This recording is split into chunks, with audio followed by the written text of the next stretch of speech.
going to give you a quick demo of our CTN Network website, ctnnetwork.net. Join our community. It is free. You just type in ctnnetwork.net, and this is the homepage right here. And if you want to create an account, you would just click up here and create new account right here. Sign up with your email, or you can sign up with just clicking on Facebook or Google. So you can sign up with your Facebook account or your Gmail. So I'm already signed up, so I'm going to click in Gmail right here, and it's going to log me in. And as you can see, this is our homepage. Click on creators right here, and this shows you all the CTN family members that are content creators. Everybody is on here. If you want to go to one of their YouTube channels, for example, if you want to go to Crypto Talk Now, just click on channel, and it takes you right over to the YouTube channel for that particular creator. And you click on community. This is our community right here. We do have a forum, and this is a forum where you can post things, you can interact with one another. And there's also a blog right over here that we post our own content on. And if you click on CTN Studios, you can watch our live show and other content creators' live shows right through this CTN Studios. We do have advertisements for some of the content creators. There's the Crypto Smith, there's Waddy, the Crypto Hunter, and we also have live charts for the ISOs right in this box right here. We have a feature where you click on the heart if you want to donate to us. You can donate with Ethereum or Binance, BNB. And also, if you click on this button right here, we're going to have a call-in feature, which is already live. If you want to call us, just click on the green icon, the green phone icon, and click on call now. And during the show, between 9:15 and 10, when we announce it, when Max is on or when I'm on with Max, we will start accepting phone calls, and you guys can be live with the show. If you want to turn your video on, you can come on camera as well. So good stuff there. Now back onto the homepage. If you click on members, you can see all the people that are members here.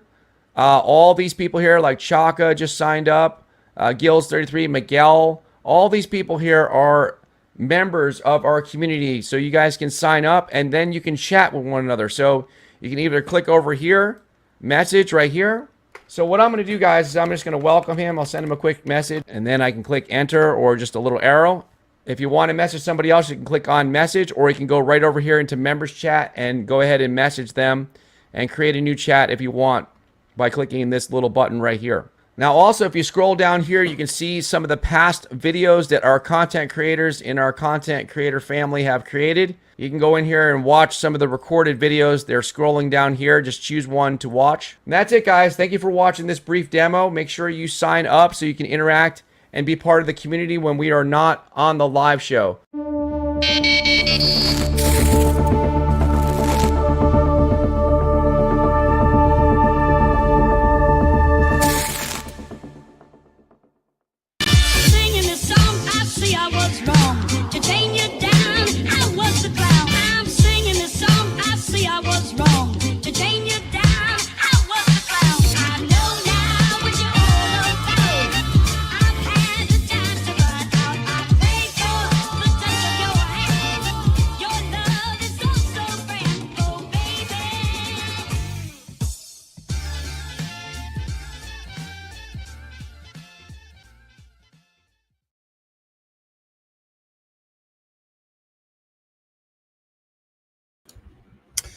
Hello, everybody. I want to say hello and happy early birthday to JC the Man. If you're wondering why I'm wearing this hat, it's because the Suns are up 3-1. But yes, once again, happy birthday in advance to JC the Man. And also, of course, go Suns. So in reality, if you're wondering what the heck, Max, why this hat? This is an old hat, like really, really old. This hat is literally from like 1993. When the Suns went to the finals with Charles Barkley, Kevin Johnson, all of them. So, yeah, I've had this for many years. It's kind of been beaten up, but it's still in good shape for the most part. Anyway, I thought I'd wear it tonight because they're up 3-1.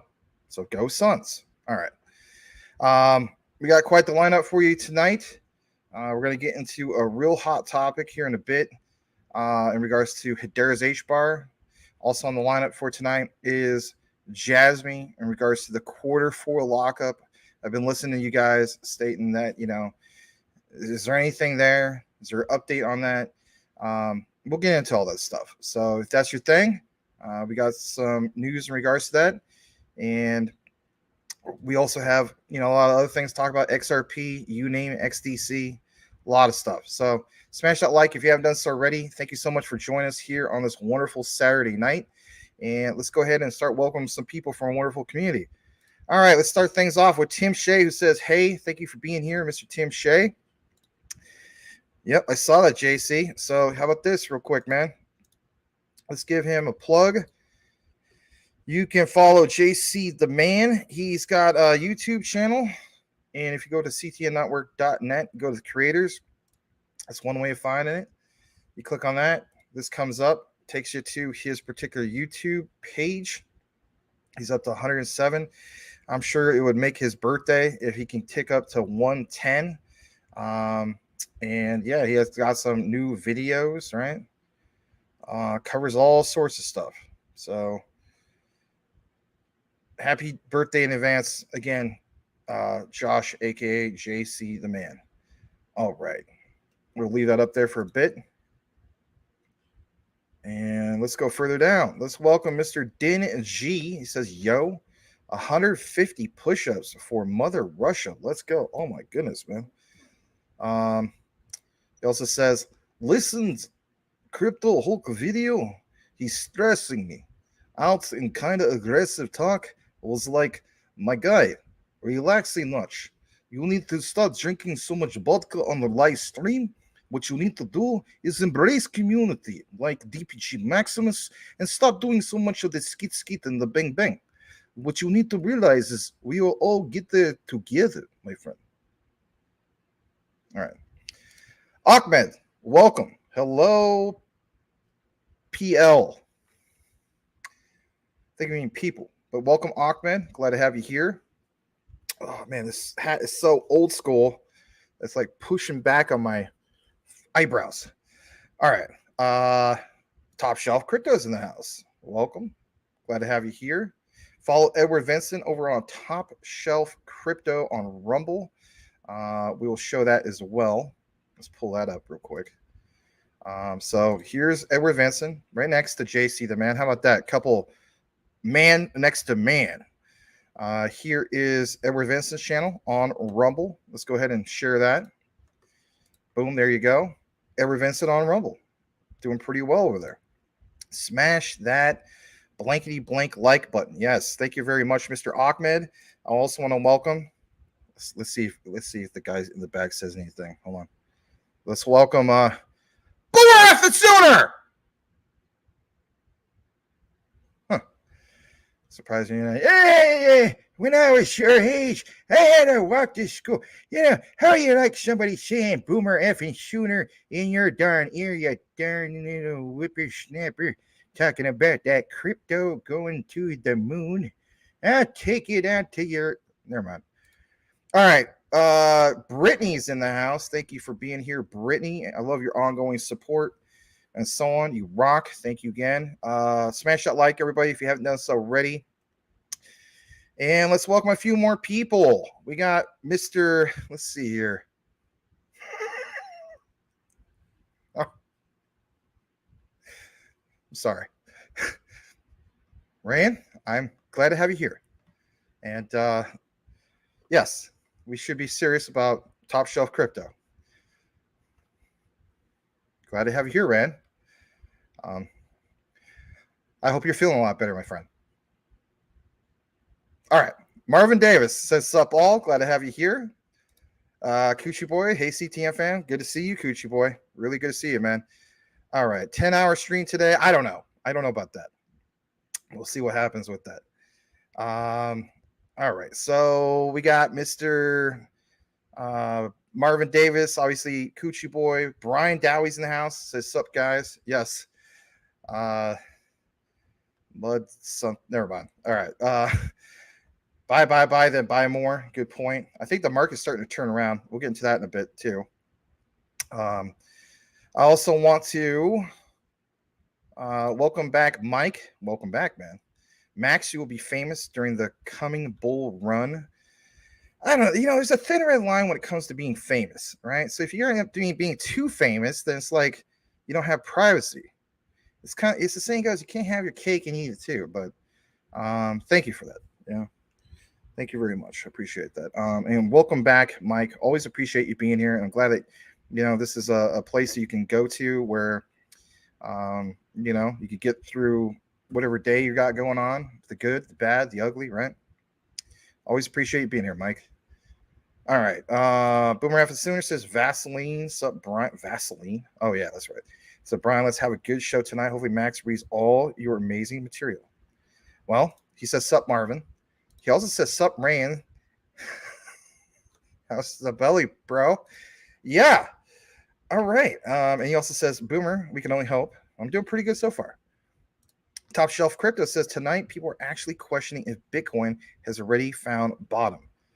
Really? They're really questioning that? Bottom would have been 15.8, 15.9 back in, was it November? Yeah. I mean, in reality, yeah, but we're rooting for it because still that and Ethereum represent 81% of the world crypto market. So if we're rooting for Jasmy, I would root for those to do well. Just saying. Michael Montclair, welcome again. Glad to have you. Yeah, let's give a plug for Mr. Michael Montclair. So we did, Edward Vincent, JC the man earlier. Let's do Michael Montclair. Here is Mr. Montclair's particular YouTube. Again, we have all these guys featured on ctnnetwork.net. You could go there and, yeah, here he is. He needs 3 more subs to be at 100. So let's help the brother out, and you'll be glad you did so. All right. Great voice. Glad to have you here, Mr. Montclair, though. Stardog's in the house. Glad to see you guys on a Saturday night. Stardog, welcome to possible WrestleMania. I don't know. We'll see. I might get a perfect case of 88-year-old Snicker bar in the background who, I love the guy. I shouldn't call him that. Like, hey, getting kind of hungry over here, you darn crypto enthusiasts talking about that darn crypto going to Uranus. Anyway, all right, we're going to go further down. Michael Montclair says, hey, Max, I'm proud investor of HBAR. Nice. LCX. Pepe. And more XRP. Awesome. You sold your Mango Man. Your Mango Man? What is Mango Man? Well, that's cool, man. I'm glad you're into HBAR, LCX, and XRP. All right. Wakey, eggs and bakey. That's a good point. Remember, whatchamacallit? Crocodile Dundee, was it number 2? Crocodile Dundee 2. He gets that guy that, Rico sent to the apartment to kill Sue Charlton or whatever, or kill him. And then he knocks him out, and then he hangs him off from the side of the skyscraper, and he goes, wakey. All right, Stump Rider is in the house. He says, hi, CTN fan. Glad to have you here, Mr. Stump Rider. I'm just going to welcome a few more people. Elon Muff, a.k.a. Mike Hormel. Wakey. Hands off, Snakey. Oh, you guys got a lot of wakey going on, huh? I think this is in reference to the Rand comment earlier. Not 100% sure, but could be. Rand, hopefully you're still here. We're going to welcome a few more people like Menelect. Hello, is it Menelect who you're looking for? Lionel Richie. Yes. All right. Let's go further down. Squidward. What the heck is that all about? All right. Hello. Yes, that's right. Thank you very much. It's going to be on merch someday, Menelect. And you could thank Larry for that. And you could thank me if you want. Who doesn't want some Menelect on a shirt? On some good merch? Might have Lionel Richie on it though. So, might just say like a reference to you. I don't know. We'll have to work that out. Maybe you'll get like a royalty or something. Sick hat, Max. This hat, I don't know. It's so old. So there's a picture of me in 7th grade yearbook. Me and some of my old friends from basketball. Used to fit my head a heck of a lot better. I think I'm doing the last notch right now, currently speaking. I'm like, man, my head got really big. All right. But yeah, go Suns. Hey, man, here's a guy I haven't seen in a while. Mr. Uncle Thursday's in the house. Good to see you, Uncle Thursday. He says he's at a party looking at crypto news and he's addicted. That's cool, man. So hopefully that party's got some good food. And so you're addicted to the good food. You're having a good time. Uncle Thursday, glad to have you here, man. I was wondering about you. Glad to have you back. All right. We're just going to welcome a few more people, get a few more comments. Brittany says cool hat as well. Thank you. It's really old school. It's kind of fading a tad bit. Try to clean it up a little bit. I still have one of my mom's old office desks, and inside that desk, I remember that she put my old hat in that desk for whatever reason. And I was like, you know what? With the Suns win 3-1 series lead, I gotta wear the hat. And I was like, it still fits. At least it's adjustable, which was fitted. But then again, back in when I was 7th grade, it would have been too big. I still like my other hat better. I don't have it right next to me, but thank you. Yeah, really old school. 93 called. It would be a night. It would like its hat back. Yeah, it's a little bit too old school, but it's the only hat I got right now. I have an old school Suns jersey too. Kevin Johnson. It's an authentic jersey, but I'm looking to put that in a frame. Anyway, Salamander's in the house. Glad to have you here, Mr. Salamander, the XDC commander. Glad that people like the hat. Nice hat, Max. Does it come in men's? Oh my God, unbelievable. Yeah. Kevin Harrison. It's a starter hat. That used to be a big thing back in the day, right? Early 90s hip hop starter hats. It's on the back side. Anyway. Go Bulls. The Bears. Yeah. Yeah, I know. You guys are going to bust my chops about stuff, but I could take it. Malik says a couple of Jasmy whales have more than 25 million Jasmy. Yeah, so all the footers out there, why would whales invest in something like Jasmy if they wanted to get wrecked? Yeah, they don't really want to think about that, though, do they? All right, Jasmy movement. Welcome back. I'm pretty sure this is Stephen 4 Berg, not to be confused with GF Berg. And GF Berg, if you're here tonight, can you please give me a follow back so I can send you DMs? All right.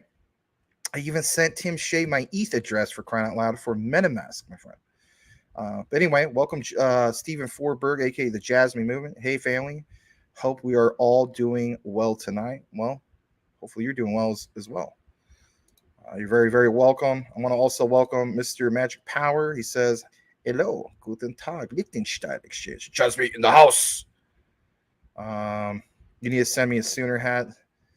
You're going to convert me. All right. Let's see where we're at. Uh-oh. Damn, you scare me. I spilled my tea. Well, hopefully it's just your tea. All right. Yeah, good to see you guys. What up? Yes, back to you, Marvin Davis and your cousins. Rob Lee's in the house. Good to have you back, Rob Lee. Glad to have you back, man. All right. Let's see how we're doing. Mr. J Crypto's in the house. He says, relax. Money doesn't grow on trees. It grows on the centralized finance. That's a good point. The Jasmy movement. Hello. And let's see where we're at.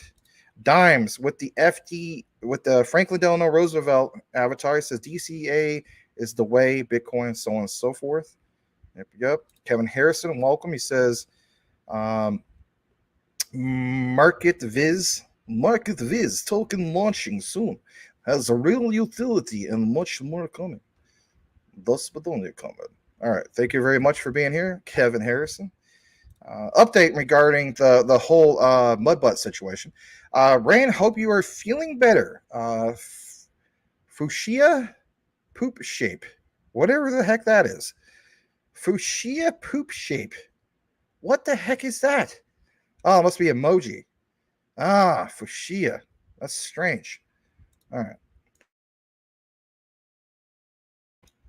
We promise to get to the news here in a bit.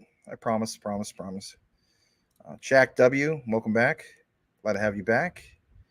Squidward Inu. I don't know about some of these. Just saying. I'm not trying to flood your bag. Mantolak says XRP shirts will be the true flex when XRP's Valhalla wick arrives. That's a good point. Tim Shea does win everything. Menelec says, if the Suns get to the finals, they have a better chance of winning since MJ retired long ago. Oh, jeez. Yeah. I don't know. Kevin Durant and Devin Booker had a great game today. Chris Paul has some really good mid-range jump shots. It was pretty cool. Pretty cool. Anyway, where are some of these comments? This is pretty good stuff. Stargazers in the house. I never heard. Man, he'll what? I hear you on that. That's okay. Sun's in the chat. Sun's in the chat. If you don't like my hat, Brian Dowie, then you don't know me like that. You don't know me like that. Was it Ludacris? Lean back. You don't know me like that. All right, Magic Power's got a serious comment, guys. He says, in contrast to the USA, which wants to sue and control crypto companies, exchanges, and thus drive them abroad, the new EU now regulates the crypto market and adopts the MiCA regulation. Interesting stuff. Maddie B, welcome. And how many LCX do I need? I'll let you check in with Brian Dowie about that one because I don't know if he approves of some of the things I said in the past. Right, Brian Dowie? Right. All right. Guys in the back of the class want to know, don't take it personal, please. That's a good point. Hey, you know what? I want to give this guy a welcome. Beyond the Barbell. All right. So let me tell you something. All right. He is a new content creator and a very, very cool one to say the least. All right. So for one, he's been covering some Jasmy. I put out a tweet last night and he was just saying, hey, you know, can you guys give me a follow and stuff like that? And I was like, you know what? Let's see what this guy has. So I looked into some of his videos, right? Behind the Barbell, right? And, you know, he did some recent Jasmy, just, you know, like kind of quick updates, right? Behind the Barbell. Let's see if we can pull that up. Or Beyond the Barbell. I'm so sorry. Beyond the Barbell. See if we can pull that up. Here it is. I found you. So you guys, I'm telling you flat out, if you appreciate quick updates in regards to Jasmy and so on, this guy is he's kind of new, I guess you could say, to, you know, YouTube. But I just off the surface, man, you're an absolute badass. If I'm not mistaken, you're either 101st Airborne or something like that. I was kind of going into your profile earlier. Here's his page, right? He says on this channel he'll be sharing you know, his experiences and so on, right? Strive towards his fitness goals. He talks about crypto. You could take a jump into this, but on some of his shorts, I noticed one specific thing. It says living his best life. And look at this. How cool is this? This guy's in the chat. Look at this. It's the guts and it's the glory. 100 stripes, 100 stories. It's the Pledge of Allegiance on the 4th of July. What's there not to like? All right, so yeah, like you're an absolute badass, all right, as far as I'm concerned. On top of that, I mean, thank you so much for your service. He covers Jasmy, did a recent video 3 hours ago, right? Bullish week ahead, Bitcoin in Japan, right? But he gives you education as well on his previous Jasmy video, which is the one that's 3 minutes and 16 seconds. So it was about yesterday. He even, you know, goes into detail about like what cup and handle is and that type of stuff. So he doesn't give you just, you know, news updates. He gives you a little bit of education. As you guys know, here at CTN, we do a lot of that too. So guys, let's give a warm welcome to a fellow brother in arms and a crypto enthusiast, Mr. Beyond the Barbell. Let's help him tick up to at least 80. That would be very, very cool. I mean, if it was higher than that, I'm sure you'd be ecstatic. If you want to look him up on YouTube, he is Beyond the Barbell. And then Beyond the Barbell, if you want to drop your Twitter, make sure you go ahead and do that as well. The whole point, guys, is this, right? We're all on a mission with this thing of Jasmy and some of these other particular ones. The Jasmy community is a great community. Everybody embraces each other, right? So again, I just want to give you a nice warm welcome. We have a very welcoming community here at Crypto Talk Now, and we would love you to be part of that and so on. So yeah, guys, again, give them the warm welcome, and thank you again, sir, for being here tonight. All right, I'm gonna kick it back to our news lineup because we're about 25 minutes into it, and I don't want to lose people. But yeah, let's go ahead and do that, and let's start things off with some breaking news. Here we go.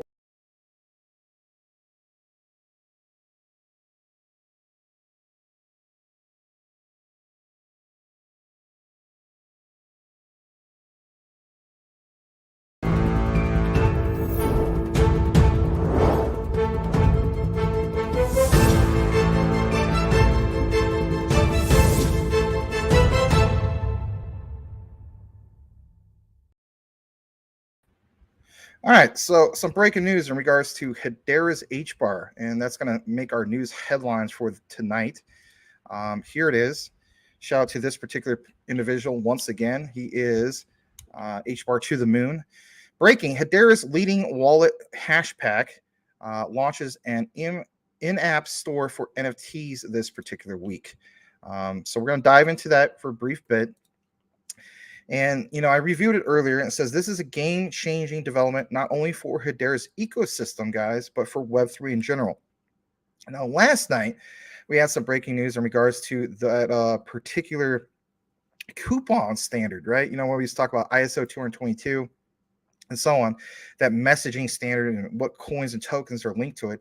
But when it comes to real-world utility, we're like, wow, this whole thing that is tied into Hedera's H-bar being used at convenience stores all around the country and maybe even to, other continents can be massive because it's real world utility front and center, where you have people who don't even know about crypto using the utility, right?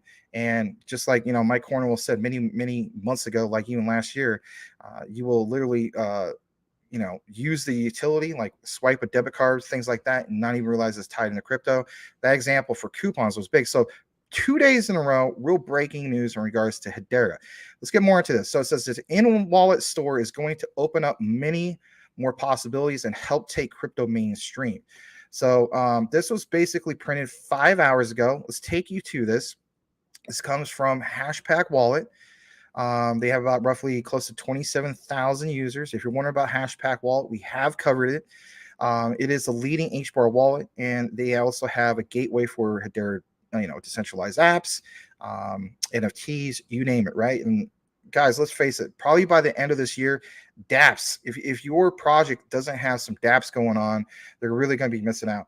dApps are really going to stand out by the end of this year. Yes, I said it. I think it's going to be big. Let's jump more into this right now. But yeah, like they said, beyond thrilled to announce the launch of the Hashpack store, groundbreaking milestone for the Hedera network and a testament to the committed innovation, so on and so forth. So we're going to bring you to this particular article straight from Hashpack. Here's an example of one of those NFTs. It says early adopter, right? You're going to pay 500, or there's 500 of these available. So, there's a limited scarcity, I guess you could say. They're digital collectibles, simplified.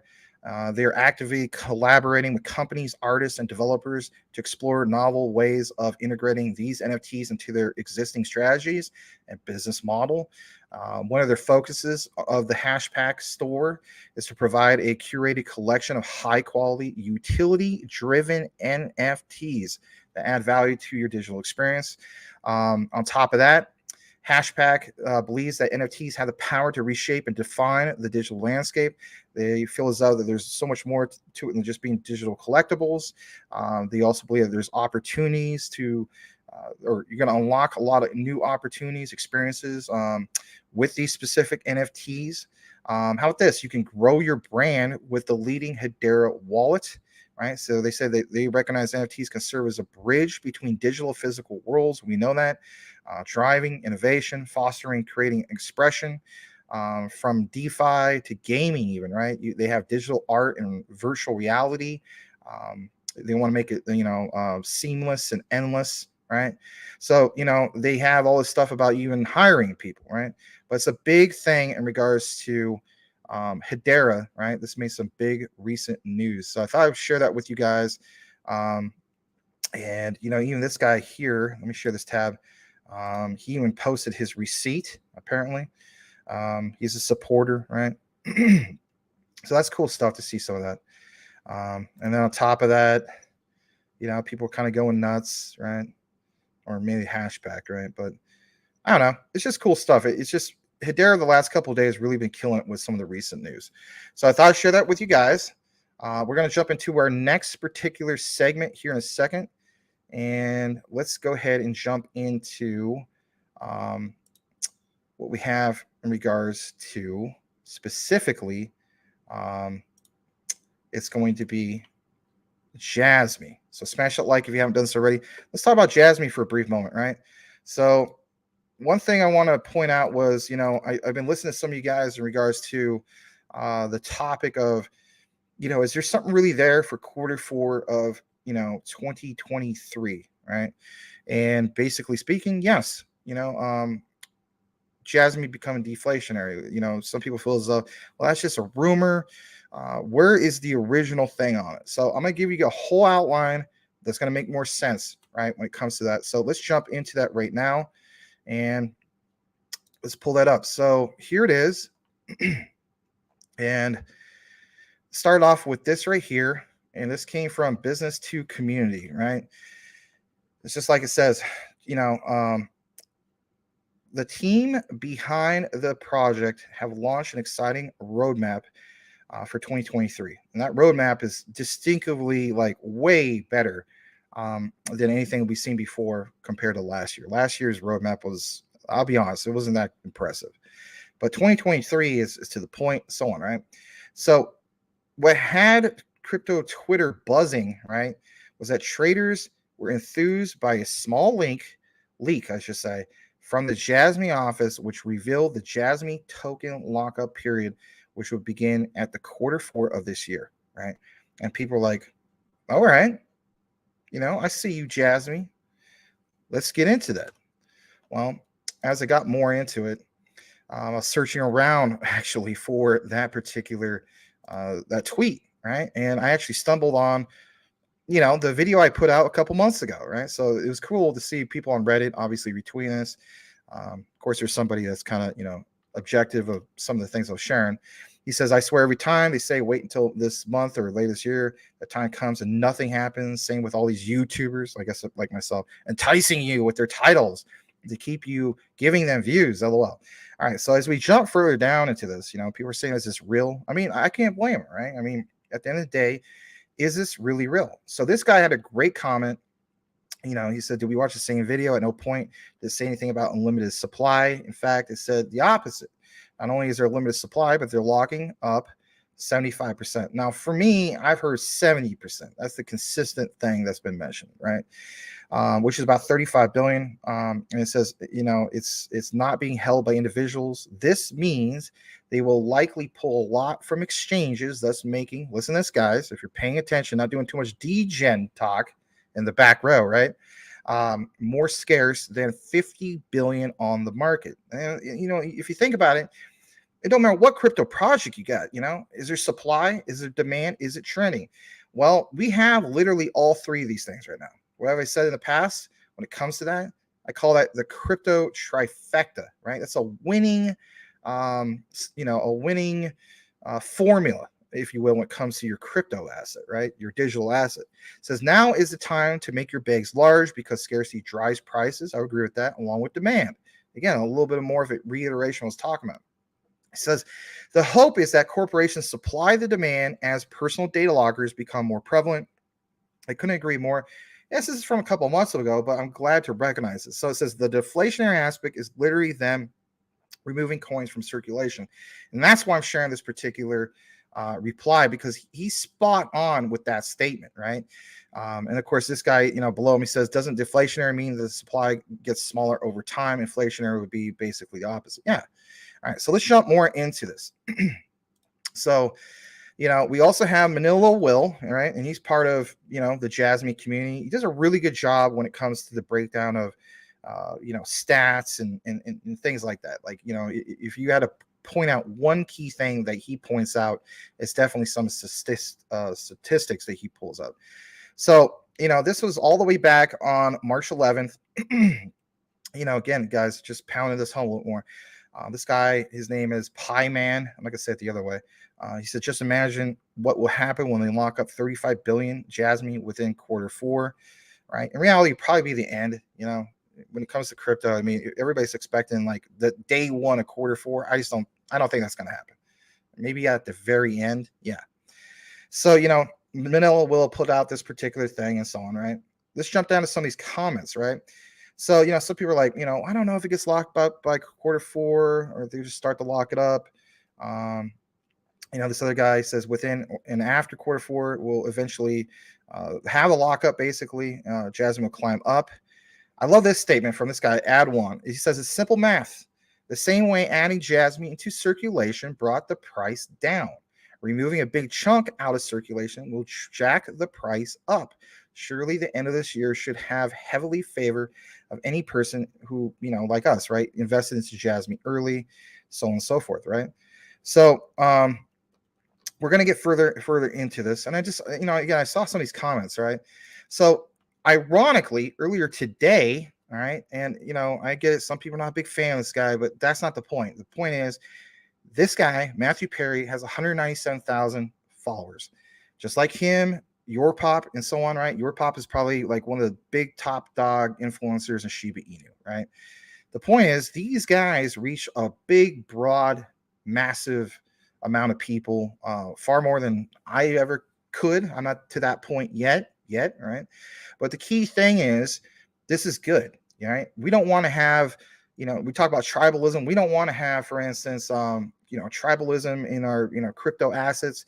We sure as the heck don't want to have tribalism when it comes to content creators. We already had enough of that. Sorry to say, with Luna Classic, with what you saw with Levi and crypto, Classy Crypto and so on, right? It's bad for the project to do stuff like that. But I fast forwarded to this particular part. What Matthew Perry has to share with here, or share in this particular clip, makes sense. Let's listen to this. We'll get into a little bit more in regards to this. I'm going to share it on this particular tab. In fact, I'm going to hit the like for him. What he says makes some sense. Listen to his perspective, and then we'll jump into a little bit more in regards to this outline for the Q4 lockup. Smash that like if you haven't done so already. Thank you so much if you're here tonight, especially if it's just for Jasmy. You name it. We have a very welcoming community. So any questions, comments you have, feel free to drop it. And again, thank you for being here on this wonderful Saturday night. Here we go. I wanted to kind of get into the whole lockup question. A lot of people are talking about these this Q4 lockup. And honestly, I can't say that I 100% understand exactly what they are doing, but I understand lockups, right?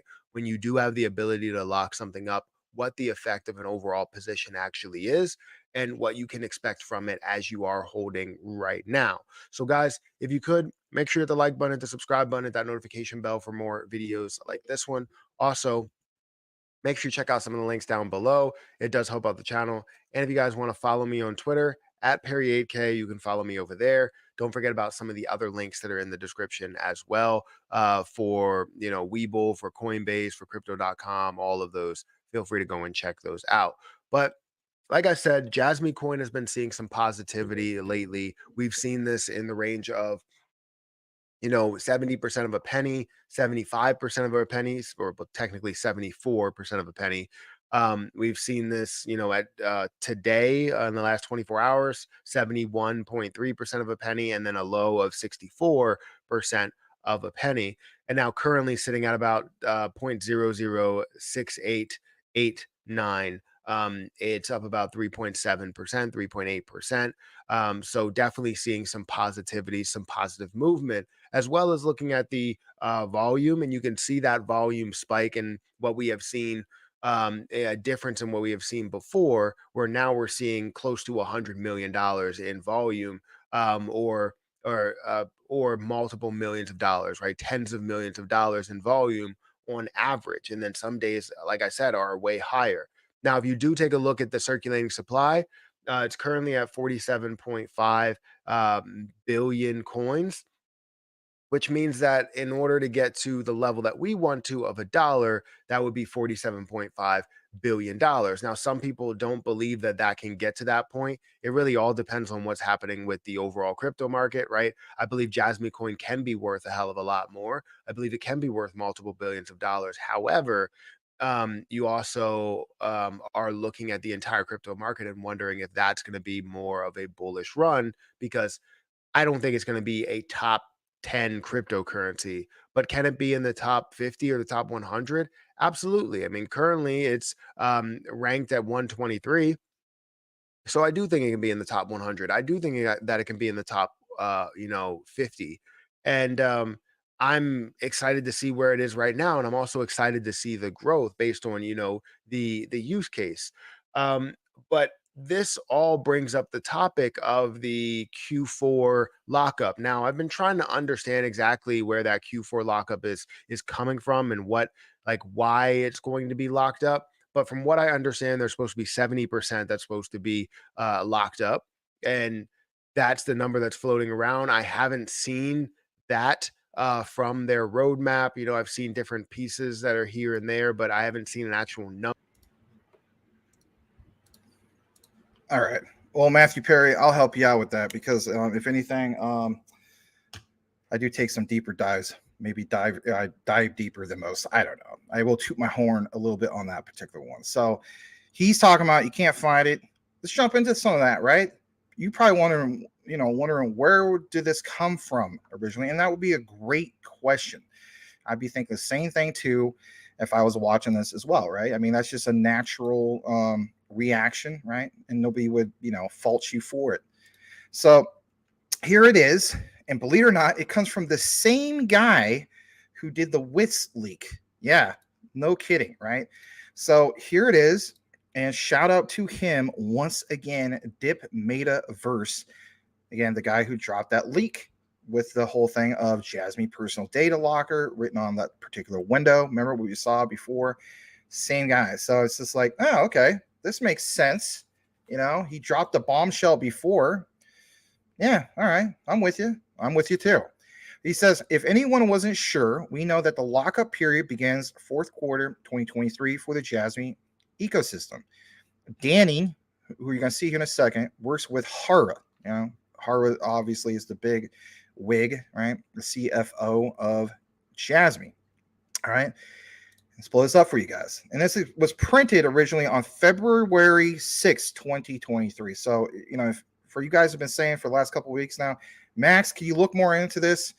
I'm not deaf. You know what I mean? I hear you. You finally got around to it, right? So if you're like, yes, finally, I'm hearing more about this. Well, here you go. It says, hi, Danny. I saw the roadmap, again, from Dip. It looks great. I do have one question, though. Can you share when the lockup period for the ecosystem begins? Does it begin at the same time as the data value exchange in the fourth quarter 2023? Thanks. Back on February 6, 2023, Danny says, I checked with Mr. Harada, aka Hara.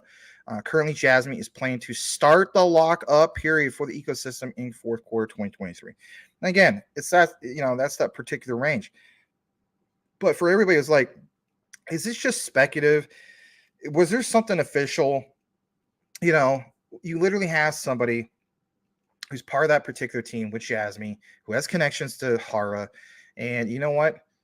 That is cool because if anything, this was the original leaked info, right? So again, Dip, he does a very good job of leaking stuff out, right? And I thought, when I saw this, I said, okay, yeah, it would make sense that the king of leaking out stuff for Jasmy would be the original guy who pulled up this particular tweet. So there it is. In regards to that, we don't have any specific dates, but it seems like this is a lot better than somebody randomly off the internet who has no connections to Jasmy or Hara and so on, just making up some rumor. Agreed? I think for the most part, we can come to that conclusion. All right. on top of that, all right, and I will kick it back to the comments in a bit because I do want to wrap up the Jasmy segment here in a bit. So this is the last part in regards to the Jasmy news tonight. Smash that like if you haven't done so already. Let's go ahead and share this. And let me just make sure I'm checking a couple settings real quick.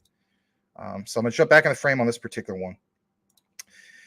So this comes straight from Hara. He says, Avita Technologies is honored to be awarded the, quote, Outstanding Innovative Technology Enterprise Award at the 23rd Capital Outstanding Enterprise Awards.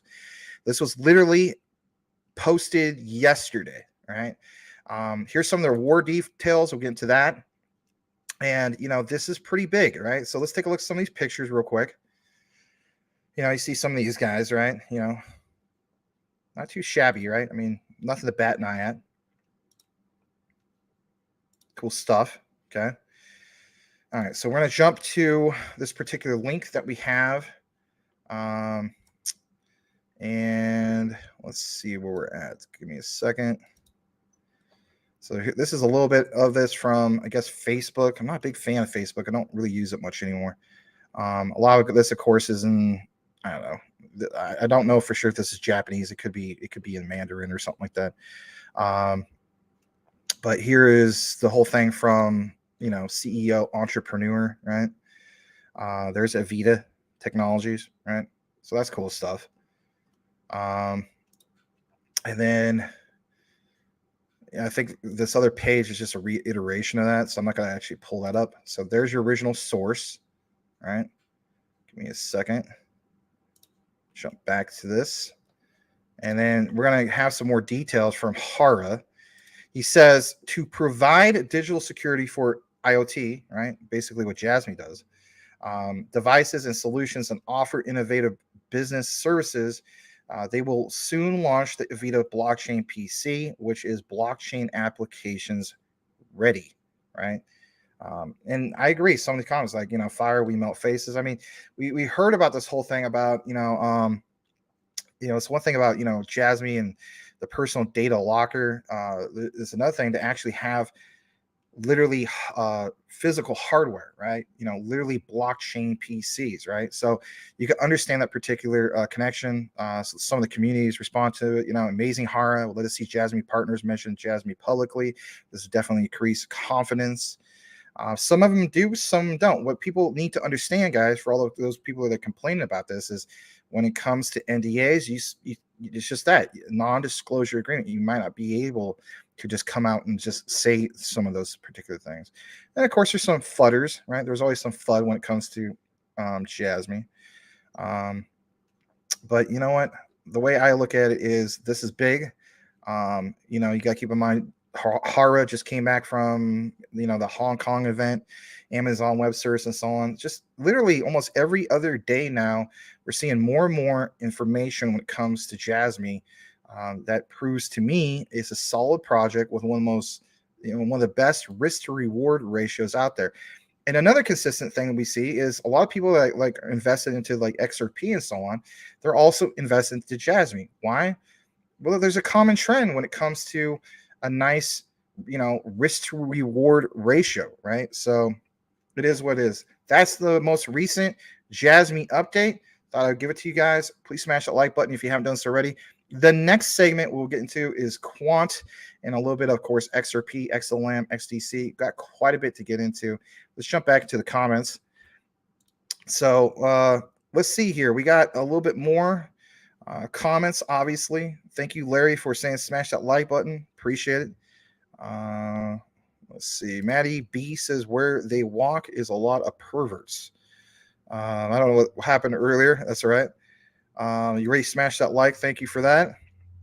Magic Power says the EU agreed to pass MiCA legislation to keep, or I should say to regulate the crypto market. We have some more info for MiCA, by the way, I think on the Quant segment. These extensive regulations will be introduced within 2 years. Other countries could adopt the MiCA regulation as well. I think the whole thing with MiCA is absolutely huge. I'm really glad that you're following it, Magic Power. That's cool stuff, man. All right, so May, we are used to language issues, no problem. Menelec says, anyone thinking about investing into a meme, coin, PayPay, it won't end well. I just choose to avoid that stuff, to be honest. I mean, maybe on the short term people do well, but I'm not really. There's some things I'm into crypto for the short term, like Filecoin, like I mentioned, um, for short and long. But when it comes to, I've seen it just like the next guy when it comes to, PayPay, or some people call it PP. I'm not looking to go that route. I'm not trying to, necessarily flood anybody's bags. That's just the way it is for me. Let's see here. Rand says, I practice here, men, just write it. Okay. Do you think the Shiba Inu is a cult? I don't know. I guess in some ways it kind of is, right? I think a lot of meme tokens are kind of tribalistic or cultish, if you will. It's a sad thing. All right. A little bit more in regards to MiCA from Magic Power. MiCA regulation, large financial institutions, banks worldwide will thus enter the crypto market. And with them, their customers' extreme mass application that brings a lot of money into the crypto thing. That's the way I look at it as well. It's a good thing. I want mass adoption. I want mass corporate adoption. To me, that's where the big money is. All right.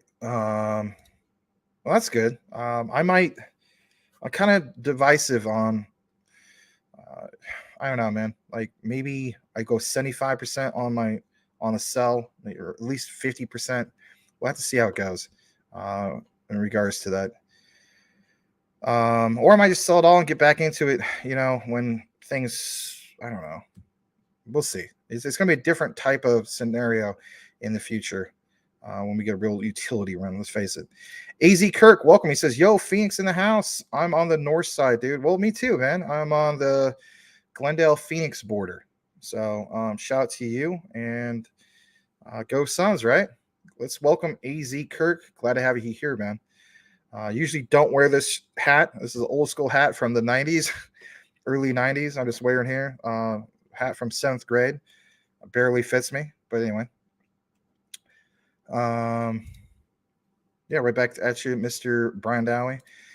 All right. Yeah, let's see here. Beyond the Barbell. Oh man, thank you so much. You're very welcome, man. I'm gonna state again. I mean, I don't even know if you're still here right now, but check out some of his videos, guys. Like you could tell, like he's passionate about his videos. Again, you could drop on Twitter, because some people follow you on Twitter. But hope to see more of you, man, and keep up the work. I know it's a grind. But you see for yourself, pay attention to your analytics, what videos you put out. When I first started, I dropped a clear pull video, right?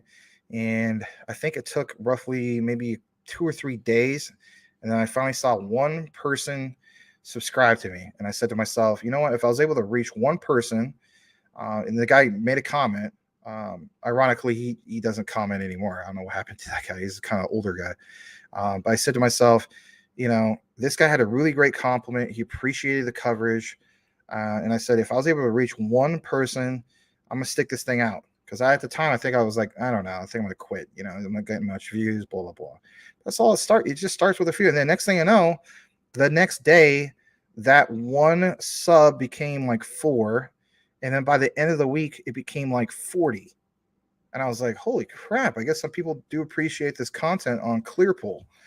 I still believe in Clearpool and so on. It's just a lot of times it's kind of like with crypto. It's like, supply and demand.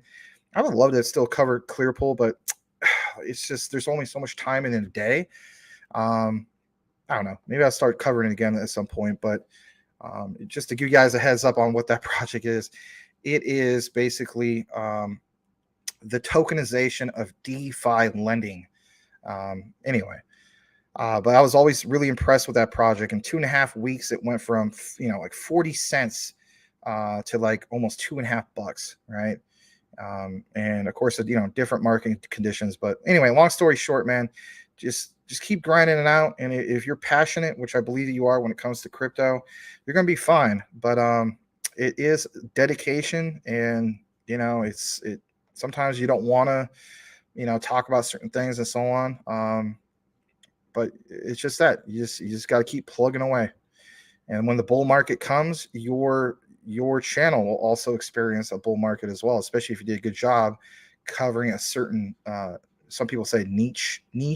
I'm old school, say niche. But anyway, I don't even know if you're still here, but yeah, guys, check them out. Calvin says, Suns trying to find their groove since KD. Good W nonetheless. Yeah, thank you. I hope that the curse of being down a 3-1 series lead will be over for Chris Paul. But technically speaking, it was back in the 2021 NBA Finals, right? Or not NBA Finals, but, you know, the run to the finals. So Stargazer says, most of the time I misspell words. But I forgot, man. Calvin, thank you again for being here, man. Do appreciate being here. Most of the time he misspells words, can't make a proper phrase and whatnot. He doesn't know how to survive or how you survive in the crypto world. That's okay. All right. See, this is what I love about Tim Shea, man. He's on top of that. Look at that. Nobody has to tell him that. He just automatically does it. So Tim Shea, thank you, man. You rock. Rayan, hold on. He says, you welcome here, my friend, as long as you declare Tim is the king of the show and Boomer, Rayan, Coochie Boy are just waiters. Waiters? Wow. All right. My mud butt. Jeez. You're very welcome, man. Very, very welcome. Hope to see more of you if you're here. I don't know if you are. 6:39 at that time. All right. About roughly half an hour behind on the comments. Let's go further down. Very cool. Thank you for doing that, Menelect. Support another Jasmy person, content creator. Yep. Tim Shea sub too. That's awesome, you guys. Cool. Thank you for doing that. You're welcome, Comrade. Yes, thank you very much, Comrade. The Real Noise. What's up? Very cool. Thank you for being here, Real Noise. To Crypto Talk Now. I'd like to introduce you to the one and only Mr. Tim Shea. He is representing the XRP army of the 589th district. Thank you for being there. All right. That couch. Yeah, everybody loves that couch, right? All right. Dowie, I heard 1,000 LCX will do, but I've also heard 10,000 LCX. I got to double check how much LCX I have. I have a decent amount. All right, so let's go further down. Menelec's got a real serious statement. That's good. He says, in a year, when 100 YouTube channels talk about Jasmy, do you think 90% of them will claim they were covering Jasmy a year ago? I don't know. If anything, you know, here's the thing. For people that really follow this stuff, all they got to do, right, is just go into the video section and see it for themselves. Some people do, some people don't, right? Technically, that's part of doing your own research on the content creator, for crying out loud. We covered Saitama. It's like I was telling Larry, I was just like, you know what? We might as well not hide that because, I don't know, maybe I think some people will appreciate it more that we didn't hide that because it's part of the journey. It's part of learning. You know, it's like you go from being, like I said, you know, a guy that came off of the boat of Robin Hood, you know, you're wet behind the ears and then you're trying to learn about all sorts of other projects and so on, right? But that's the journey for a lot of people. You know, you have a starting point in your crypto experience or your crypto journey. Not everybody started off with, you know, Uniswap or Pancake Swap or, you know, things like that, right? Or some people don't even have ledgers, right? Let's face it, when it comes to that. Some people are just, you know, centralized exchange, whatever the case, right? But that's a great statement. All right. Michael, know what you own. That's all, bro. Yeah. Michael, whatever you're comfortable with is the right amount. Everybody's different. Yeah, that's the main thing. I mean, even Richard Common Sense Crypto tells you guys that, right? He tells you just put into, you know, crypto whatever you can afford to lose. Some people got different amounts of whatever that is. Just like me and the whole Cypherium thing. I just put in, I didn't go crazy with it. You know, I was just like, yeah, throw like, I think at the time it was like $250 worth. Right. So am I down on it? Yeah. But I'm paying close attention to that one too. You know, that one's like roughly around 2.5 cents. Cypherium crashed more down to a penny. For me personally, back the truck up because there might be something big that happens in July. You never know, right? With Fed now. So I'm just saying, I don't expect everybody to be like that. It's not financial advice either. All right. Nice. Yeah, we're going to get some Q&T here in a bit. It's going to read a couple more, right? That's a good goal. All right, let's see how we're doing. Cool Cat, if I didn't welcome you before, I didn't welcome you before. Welcome, Mr. Cool Cat Crypto. He says, "My ripped stain pooped in Jasmy Levi jeans." Jeez. Yeah, I know you're not a big fan of East, but you got to keep in mind, Cool Cat, eventually they will have their own blockchain, and I firmly believe that, but I hear you. All right, let's go Jasmy time. We did cover a lot of that. Let's see how we're doing in the comments. Mental X states he thinks minimum Jasmy bag newbies should target this year's 100K. I said that before. Yeah, if it allows for it. Very cool stuff. I want to welcome also Annie Rock. Welcome back. Glad to have you here, man. All right, let's read one more comment. It's from Din G. So he sold all his Gala to get some extra stellar. Crypto Hulk was screaming aggressively with foam around his mouth. Wow. And suggested to buy some or I'll fail my existence. Wow. All right. Well, that's quite the comment. All right. That's hilarious in a way. All right. So let's jump into what we have next for you guys here tonight. So we got into, of course, Jasmy. A lot of news in regards to Jasmy, right? Was glad to share that, of course. Let's jump into Quant, believe it or not, because you know what? There's quite a bit of talk when it comes to this whole thing of Mica. So just like, you know, what you saw earlier posted, I believe, from Magic Power, right? In regards to Mica, here's a little bit more of a reiteration for that. So Quant is well positioned in the European Union single market when the new Mica regulations are getting implemented. You know, it says can passport its services to all 27 member countries. QNT token being regulated as a utility token under Mica. There's a particular thread on this, right? So before we jump into the Cointelegraph article, let's jump into some of these key highlights. So as you can see right here, it says the Mica regulation is a significant development for the crypto industry in the European Union. Prior to Mica, if you didn't know about this, right, crypto companies had to comply with 27 different regulatory frameworks across the European Union member states.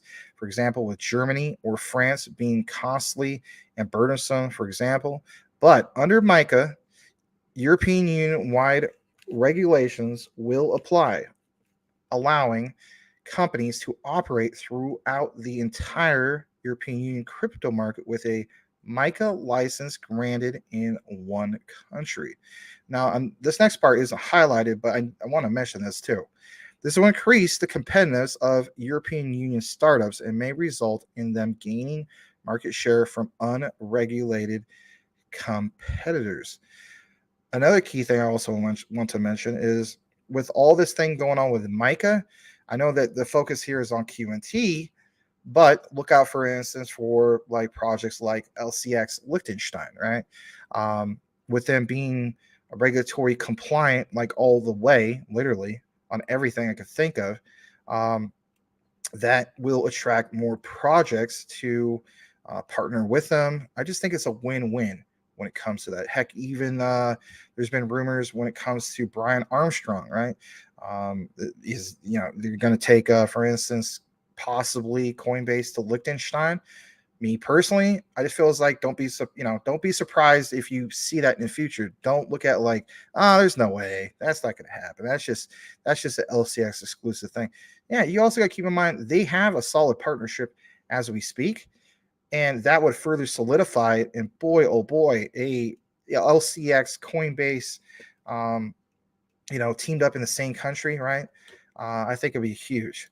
Now we get further into this. It says the legal clarity will also foster innovation amongst, I should say, financial institutions that have been previously hesitant to launch products and services due to regulatory uncertainty.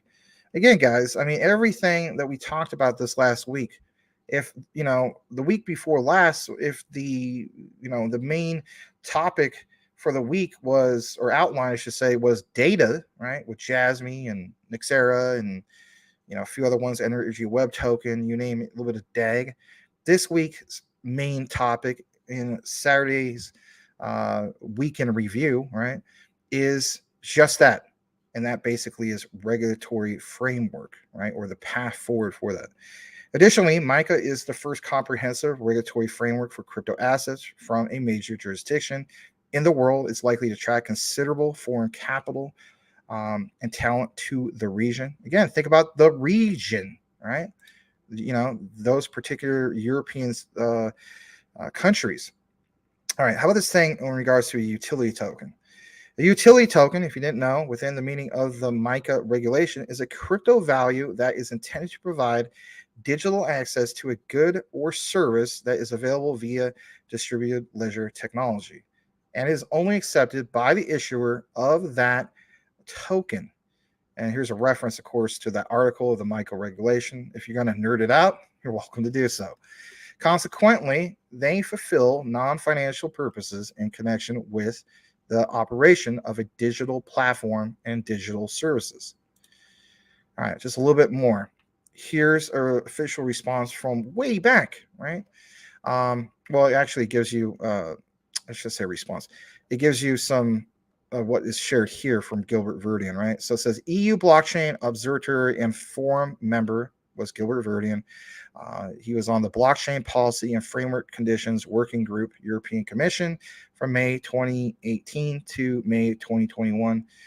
He was there for about 3 years. I mean, add that to the already extensive list that Gilbert Verdian already has as we speak, right? Cool stuff. All right, let's jump to the Cointelegraph article in regards to this whole topic of MiCA. All right, so this was printed 2 days ago. It's still somewhat recent, right? It says, what is the potential impact of just that, MiCA, right? As far as being like, what's going to happen in regards to regulations, what are we going to expect in regards to this, ever evolving industry. I'm going to go ahead and blow this up actually just a little bit more, as long as it doesn't mess it up too bad. There we go. Nice and big for you guys. So the MiCA regulation, if you've been following this, I know Magic Power has been. Kudos to you, man.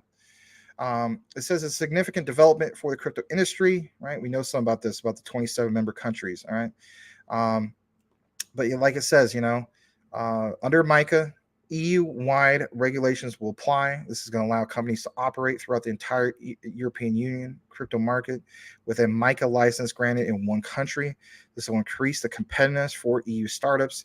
It may result in them gaining market share from unregulated competitors. Again, a reiteration of what we're saying. I want to jump into this part because this was not mentioned on the previous crypto Twitter tweets, right? MiCA could encourage more institutional adoption, right? That's what we want so much, right? Is MiCA part of the path forward for clarity? Seems like it could be, right? You have to have that framework, right, in order for we get to some of these other steps for regulatory clarity. All right. So it says, in regards to activity in the European Union crypto and blockchain market, that could encourage the institutional adoption. Patrick Hansen, I should say, if you don't know who he is, he's the director of EU strategy and policy at Stablecoin Issuer Circle, right? USDC. He told Cointelegraph in this particular interview, this particular quote, right? And that is, the legal clarity will also foster innovation amongst financial institutions that have been previously hesitant to launch products and services due to regulatory uncertainty. I think we might have already said this on the particular on the other slide. But he says, additionally, as MiCA is the first comprehensive regulatory framework for crypto assets from a major jurisdiction in the world, is likely to attract considerable foreign capital and talent to the region. Now, why would that be? Think about it. You guys know this stuff. We've been following this for quite a while, right? So the reason for that is because it has to do with volatility. You can't have big institutional players or, let's face it, talent, as they mentioned, right, from foreign capital of all sorts of different areas of the world, not just your BlackRocks, right? There can't be any of that volatility. Hence why you have to have regulatory framework. And the next big step is to get that clarity. Once the clarity comes in, boom, some of the big players come in. And that's why we're all excited, right? That's why we feel as though that, this whole talk about market caps of getting back to 4 trillion or possibly going to 5 trillion market cap. While it sounds great, it's not even scratching the surface of a true utility run. True utility run will have market caps that nobody's ever seen ever in the history of mankind. We're talking about like, maybe like 20 trillion, higher than that, right? Some people got even up like 100 trillion. I know it sounds insane, but if you even think of Ripple's XRP, right? You have to have that. Each XRP has to be worth a lot to be able to handle that kind of volume and that kind of money. And if time is money, which we basically shown that it is, all those things make sense. How about this? Creating a regulatory framework for a technology that sees new developments and outgrows practically every month and evolves as a tokenization of investment opportunities is very challenging. Well, no kidding. Here's this quote. It should come as no surprise, therefore, that some regulations are not yet optimal, that questions about concrete applications remain unanswered. This guy Schultz said, adding that with MiCA, Europe has the opportunity to position itself as a location for innovation and quality. So again, one of the key takeaways should be here is the United States is just really not getting with this, right? So if you hear, another Brian Armstrong from, Coinbase jumping ship to Europe, here's another perfect example of why.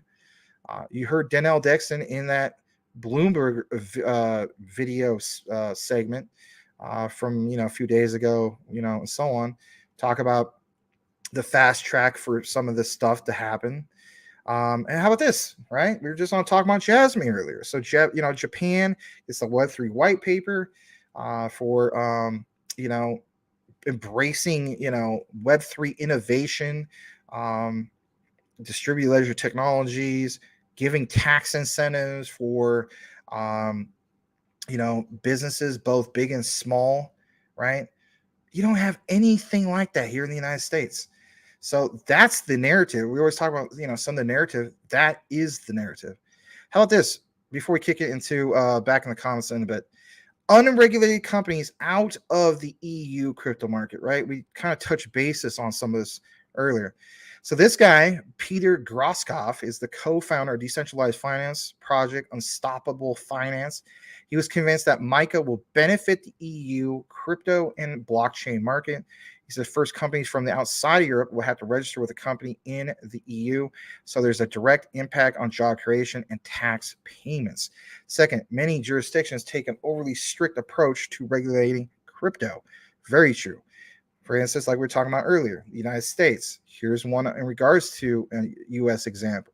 The U.S. does regulation by enforcement. Compared with other regions, the European Union will become a safe space for the industry as a whole, and innovators from around the world will start to build their business here. Now, I get it. Mike Cornwall, if you're watching as we speak, you said many times that you feel as though that the United States could be have a come from behind win. They're working in the background. We just don't know about some of this stuff. I hope to God that is the case, because there is enough evidence to support and show that the rest of the world is moving on. This whole talk about like, oh, I'm not going to buy any XRP because of the whole SEC situation. Again, the rest of the world is moving on. Every day almost you hear of, shout out to Crypto Hulk. He's covering like things that he's found about some of these partnerships, right? And where are all these partnerships, basically speaking? They're in various different European countries and so on, right? And some of them are in Asia and so on. But the key thing is, do you think those countries are really worried about what is going on with the SEC? Maybe a tad bit, right? They're aware of it.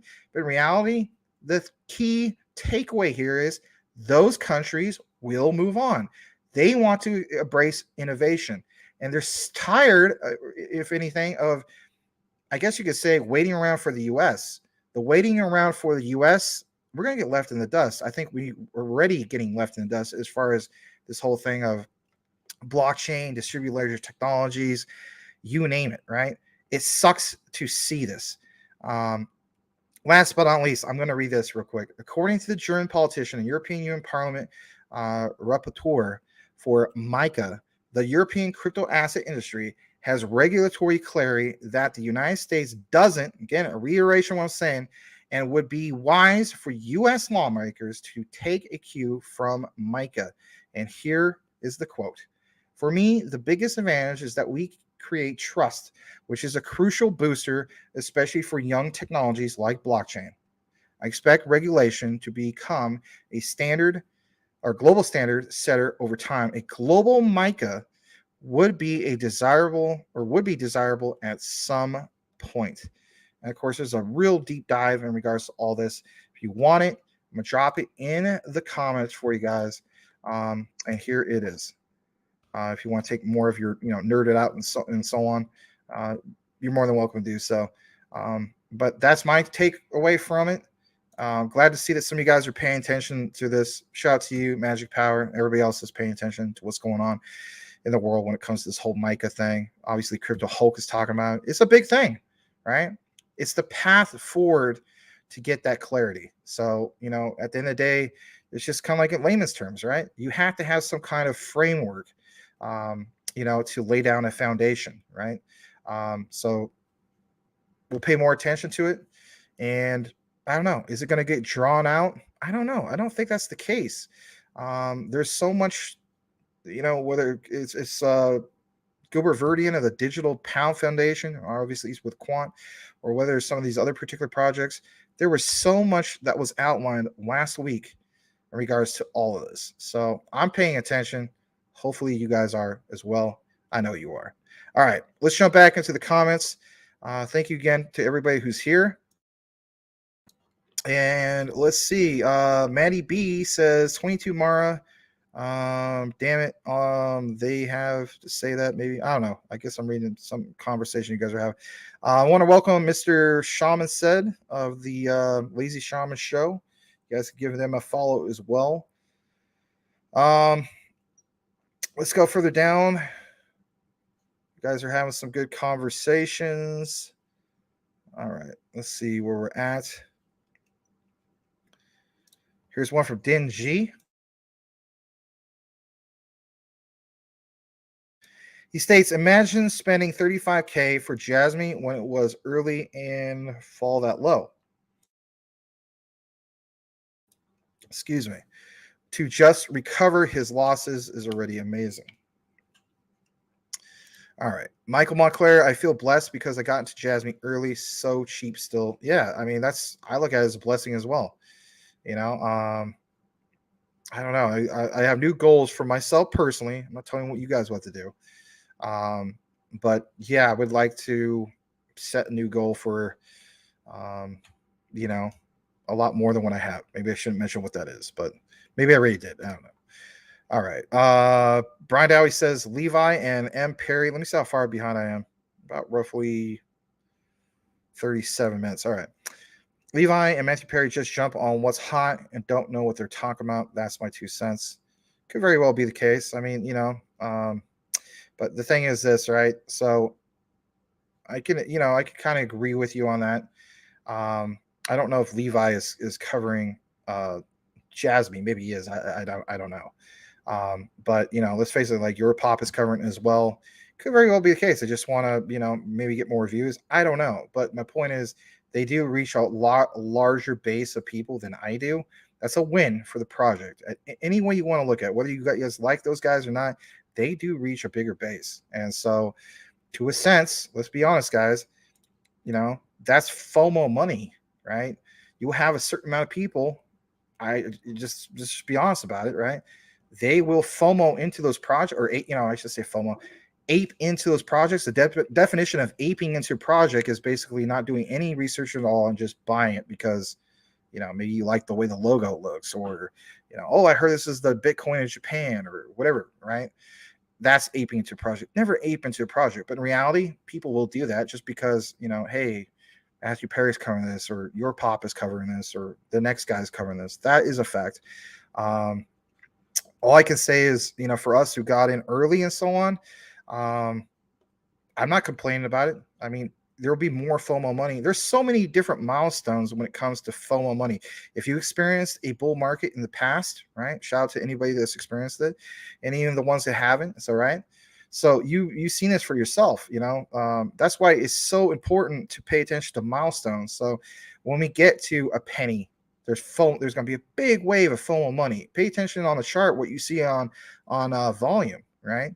After that happens, then pay attention to what happens at 5 cents, 10 cents, obviously 25, 50 cents, a buck, because you get more and more waves of that FOMO money. And then, of course, from there, I'm going to get excited about paying attention to, hopefully it's this guy right here, right? Where's he at? Beyond the barbell, right? Maybe he'll be like even that much more experienced with technical analysis. He'll say, hey, guys, look what happened in the past.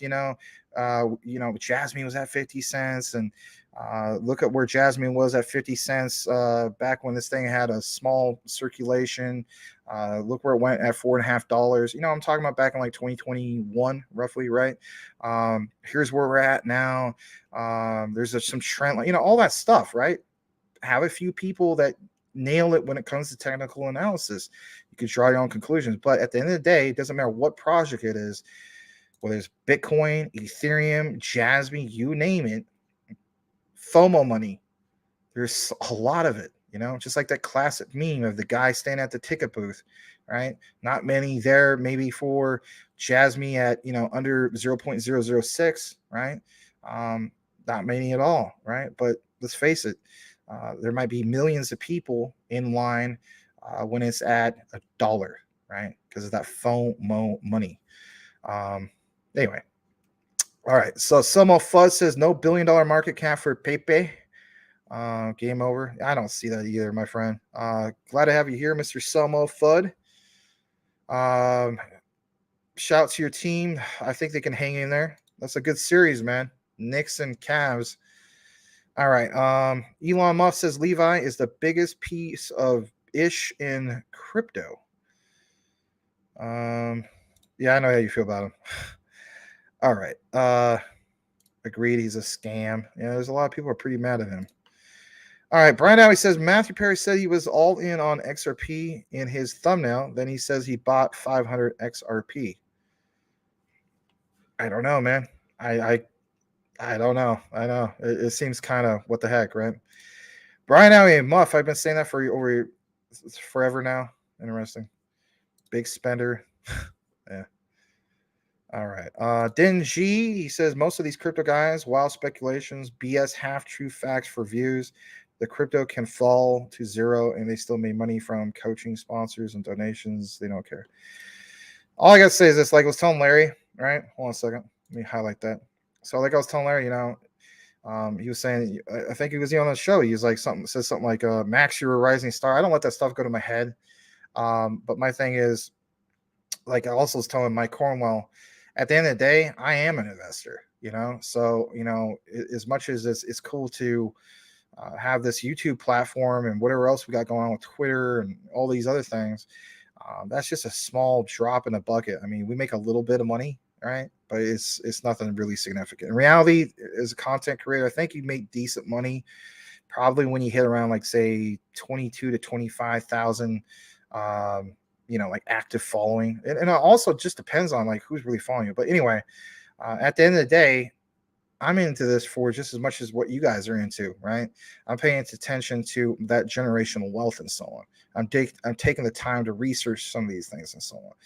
That's what gets me excited, right? That's my meal ticket for that's my freedom, if you will, right? If I have big dreams, and I still do, of creating 2 video games, I'm not going to lose track of that. I also come to the conclusion that I'm a school teacher, and with school teacher wages, you just don't really make that kind of money to, at some point, create a video game.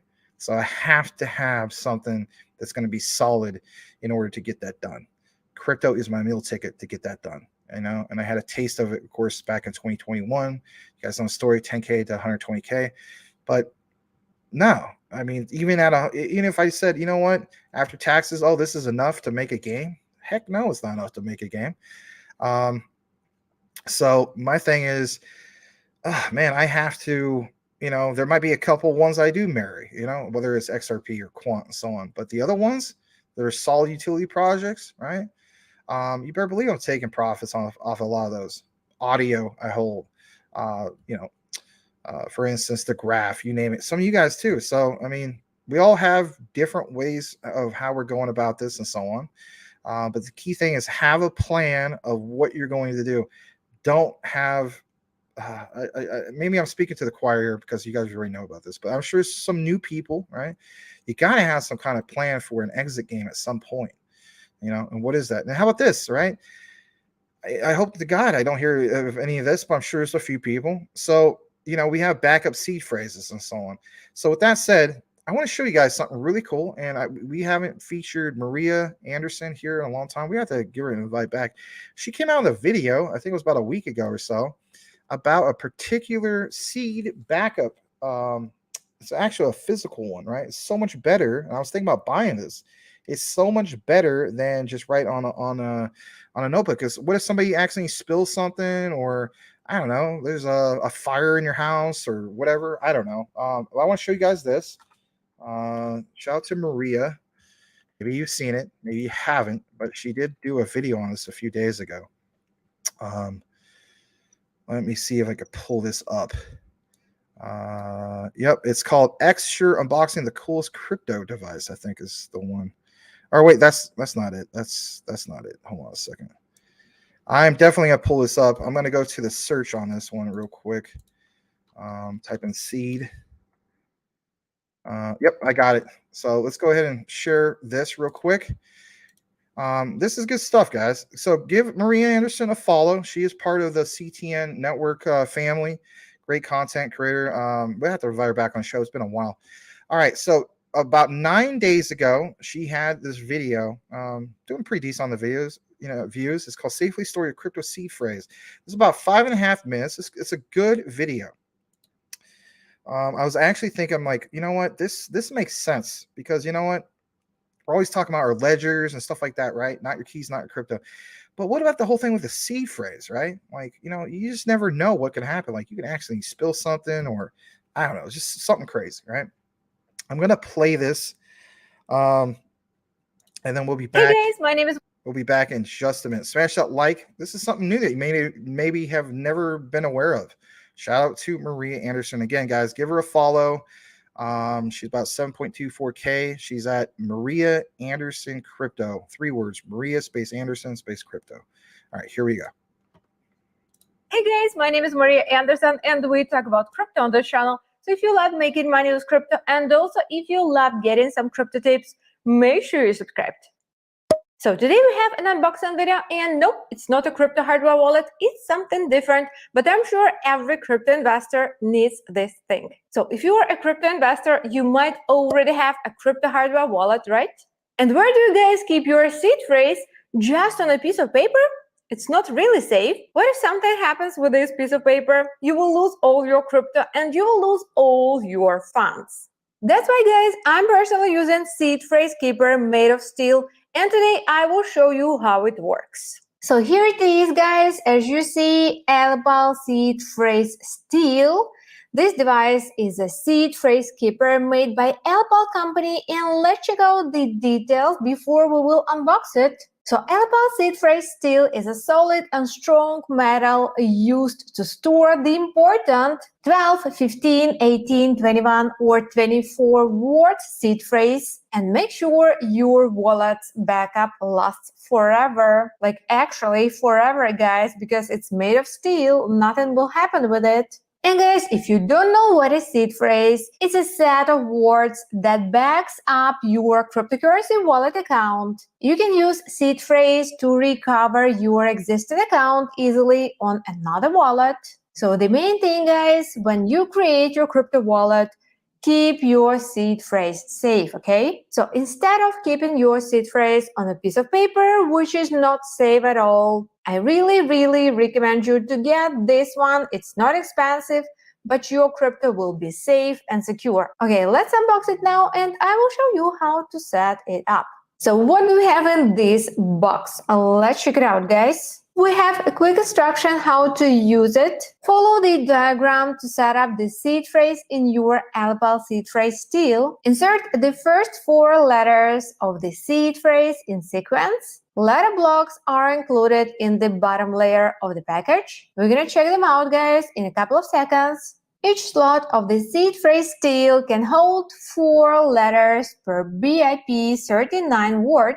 The first 4 letters can represent the entire word. If the word has less than 4 letters, insert the backside of the letter block as a placeholder. Okay guys, I got you. You might have a question, what is BIP39 word? So BIP39 is actually a group of easy to remember words that are specifically used to generate your seed phrase. There is a BIP39 word list. If you didn't know guys, the words in your seed phrase aren't just any random words. They are pulled from a specific list of 2048 words, also known as the BIP39 word list. But what is important, there are no 2 words in this list with the same 4 characters. That means if you have the first 4 letters, you know the rest of the word by looking for those first 4 letters in the BIP39 word list. Okay, nice. So here it is. Let me show you guys how it works. It's pretty heavy. I will just remove this protective layer. I don't need it.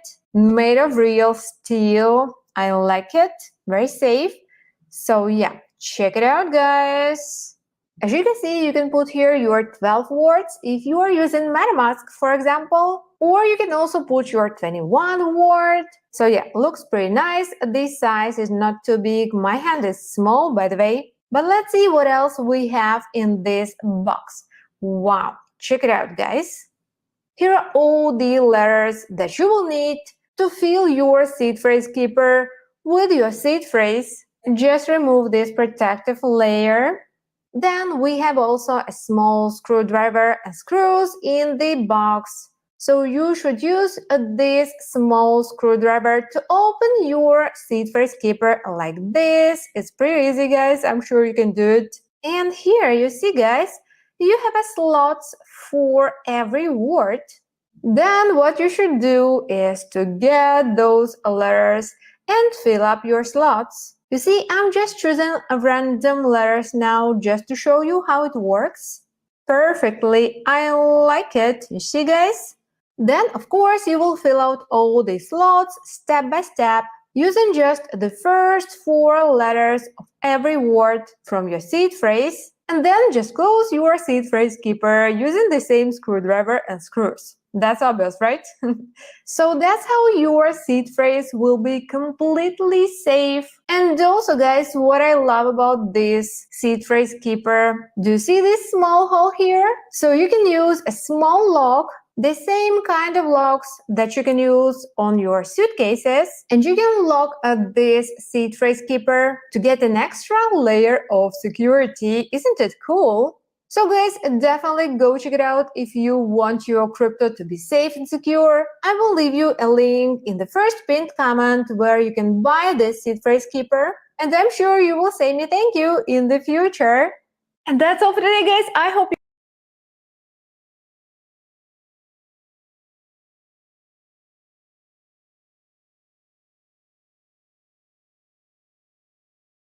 All right. So I was glad to share that from Maria. I did see some of you guys' comments. You're like, there's other ones out there for a lot cheaper and so on. So, okay, I get that. But I was glad to share that, especially from a fellow member of our community, Maria Anderson. Go ahead and give her a follow if you haven't done so already. And we'll have to definitely give her an invite back at some point. I think we'll probably do that when Larry comes back. Crypto winners in the house. How you doing, Badir? He says, yo, yo, yo. Pray for me, guys. I'm in the ICU. Oh, my God. With 85 oxygen levels. What happened, man? I'll definitely will pray for you, man. I mean that. I will. Jeez. What happened, man? You got to tell us what happened. We'll go further down in the comments and find out what's going on, man. Yikes. Well, blessings to you, Badir. Man. Rare to find with real facts and news. Max better at deep diving than Levi. All right, well, thank you. Matthew gave me a free membership, but I didn't use it. Oh, really? What was it, Patreon, or was it something else? Tim Shea, Brian on a budget. All right, let's go further down. Thank you for that, Selma Fudd. Yeah, we're going to find out here in a bit, just kind of going through some of the comments.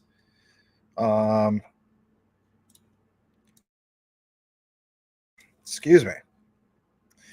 Magic Power says, with continued development and mass adoption and the lockup, Jasmy can reach the goal of $17. And for all the newcomers, thank you for posting that, Magic Power. So for all the newcomers, if you're like, where's the $17 thing keep coming around? You know, what is that? It's because the development team has stated in the past that their goal is to reach $17 per Jasmy by 2027. So that's basically where that comes. So that's not anything that's like, I guess you could say speculative, or like a rumor from like a random person on Twitter, YouTube, and so on. That's where they're getting that from. Maybe in the future we'll try to pull up the original tweet. You just gotta give me some time to, you know, take more of a deeper dive into that. But yeah, it's an actual thing. Kind of like, you know, was it XRP 589? You know, you get the gist. All right, guys, smash that like if you haven't done so already. Let's see how we're doing on the likes real quick. Why we make such a big deal about the likes? Because it helps trigger the algorithm to get this out to a more broader base. We're about roughly 51 likes right now, with currently about 60 people watching. That's not bad.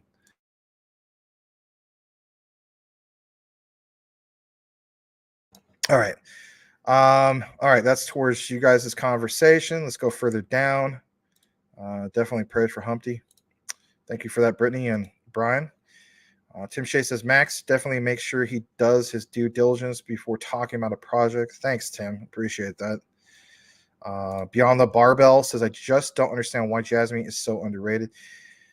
You know, you're not the only one. You know, you're not the only one, but it's getting a lot of headway.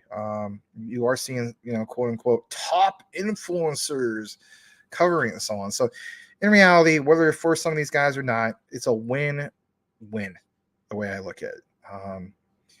You know, if those guys can get a whole wave of more people coming in, like I was saying earlier, that's a great thing. I mean, and that goes with anything. I mean, how about, you know, for instance, like you got into say, you know, like for instance, we haven't talked about this in a while, but we might as well, right? Elk, right? Mike Cornwell. I feel as though that's a good project, right?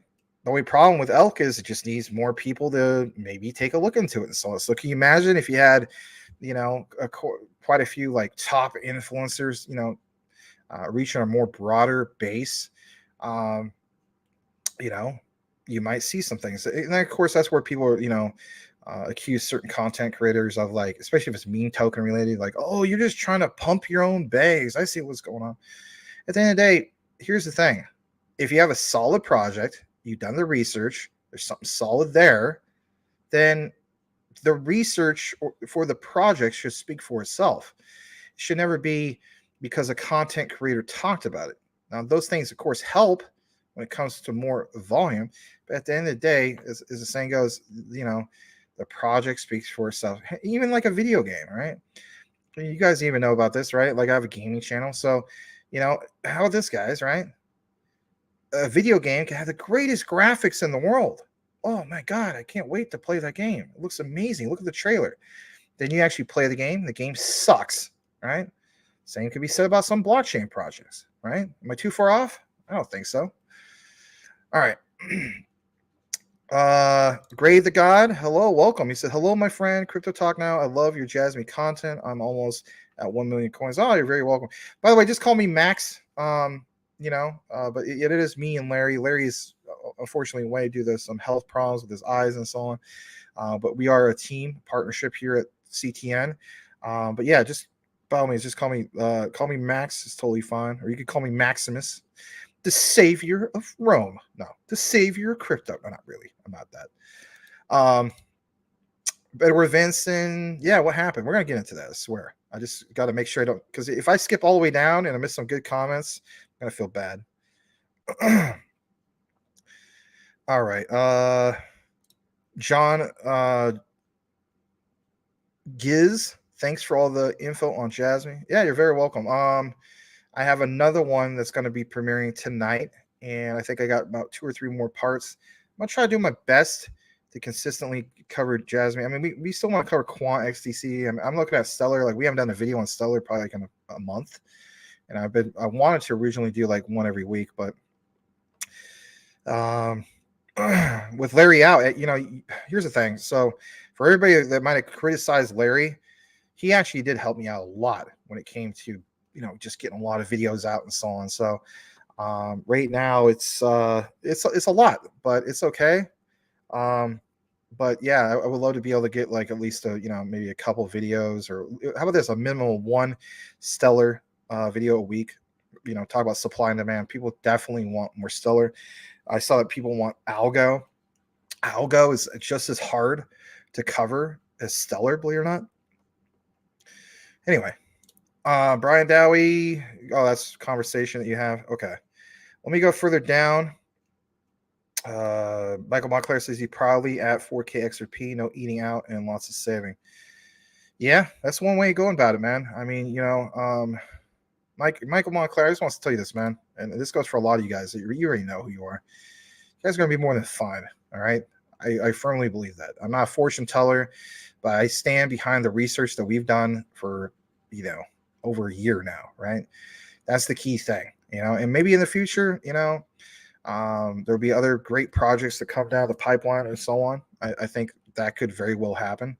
But at the end of the day, you stand by the research. That research, you know, it's like, that's what says it all for all of this. It's not any hype or anything like that. You got something solid, you know why it's solid. So boom, right back at you. Beyond the Barbell says Dingy. I will read this. Even this conversation between you guys. The price fell so hard because Jasmy released another 90% of the supply on the market. That caused the price to fall fast and hard. But not only that, you got to keep in mind the government, right? So, you know, some people say, Max, you're wrong about this, and that's okay. This is where we can agree to disagree. I'm saying there's a few factors. Enter in the whole thing of Terra Luna. So when Terra Luna happened and some other particular things happened, the Japanese government basically said, you know, hey, we got to protect our citizens. We are going to ban some of these foreign stable coins, you know, USDC, Circle, Tether, and so on.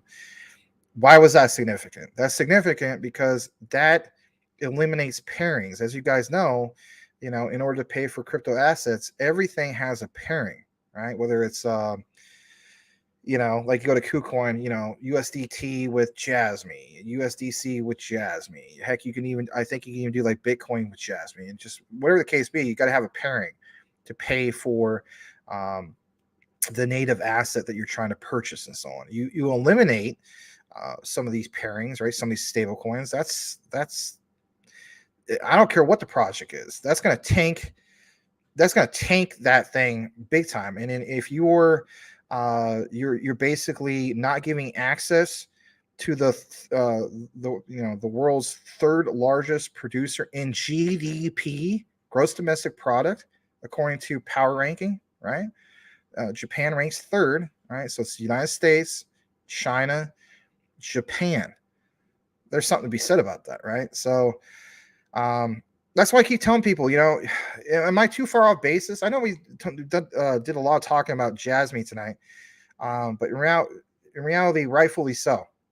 So, you know, when I tell you guys, I say, and it's not just me, I think there's other people that say this too, but there should be a lot of emphasis on the whole topic of, you know, you literally have whole countries going to now have access again to these foreign stable coins, those pairings. If we were talking about FOMO money earlier, right, which we were, this is a different form of that, right? So for some people, like, well, it's just one country. What's the big deal? Again, I'll re-advise people, ranks third in the world of GDP. You know, and let's just say it was just Tokyo had access. You know, it wasn't the rest of the country and so on, right? It wasn't Osaka or, you know, parts of Okinawa and so on, right? You know, Okinawa is technically an island. You get my point. The whole thing is a whole massive wave of people having access to the digital asset again. That is big, right? Tax incentives, Web3 white paper. Am I too far off when I say things like, could Jasmy literally be the one that gets us there first? Because if the rest of the world is or I should say the rest of the world, if the rest of the world is doing their own thing outside of, you know, what the United States is doing, they're moving on, and the US still doesn't get it, but you have a country like Japan who totally gets it, then I think more people do pay attention to jazz.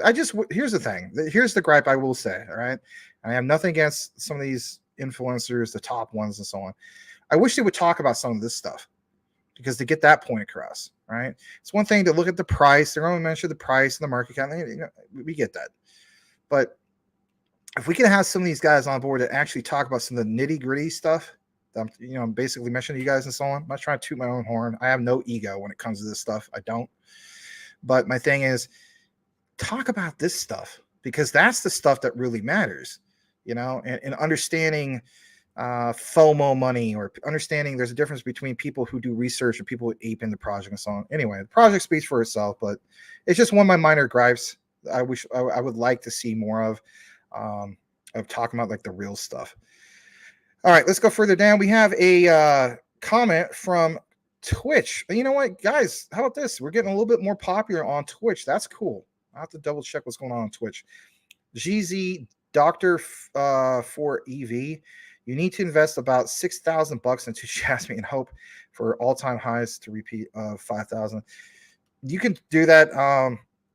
I don't, you know, personally, I don't think a person needs to do 6,000 specifically. But you know, that's, I mean, I'm not going to disagree with you to the point where, you know, that's not, you know, if you're going to do it, hey man, more power to you.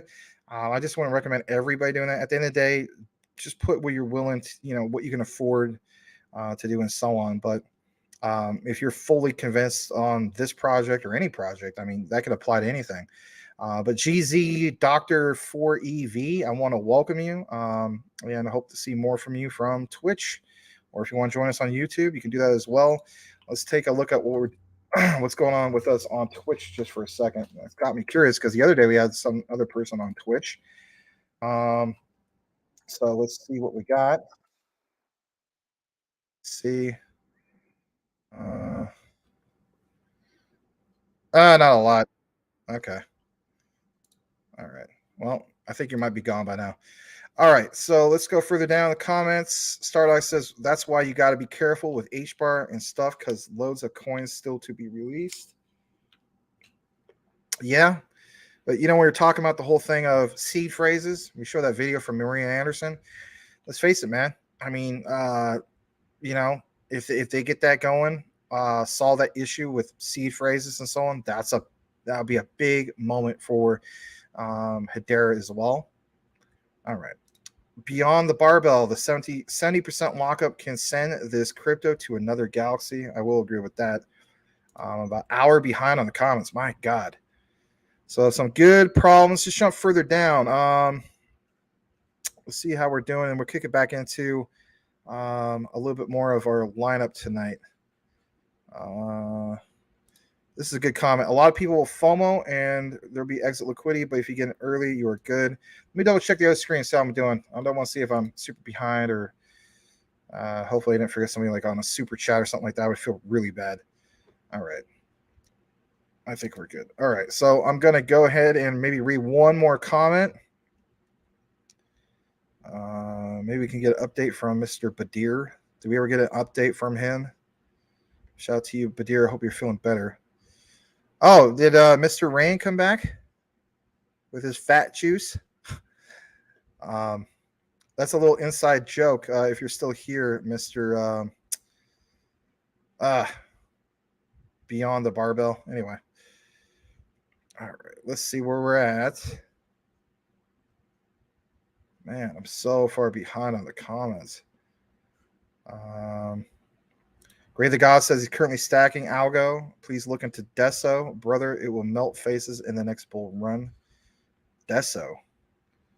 All right. I could add it to my grocery list. Hold on. I have such a big grocery list. It's not even funny. So. All right. Just a couple more.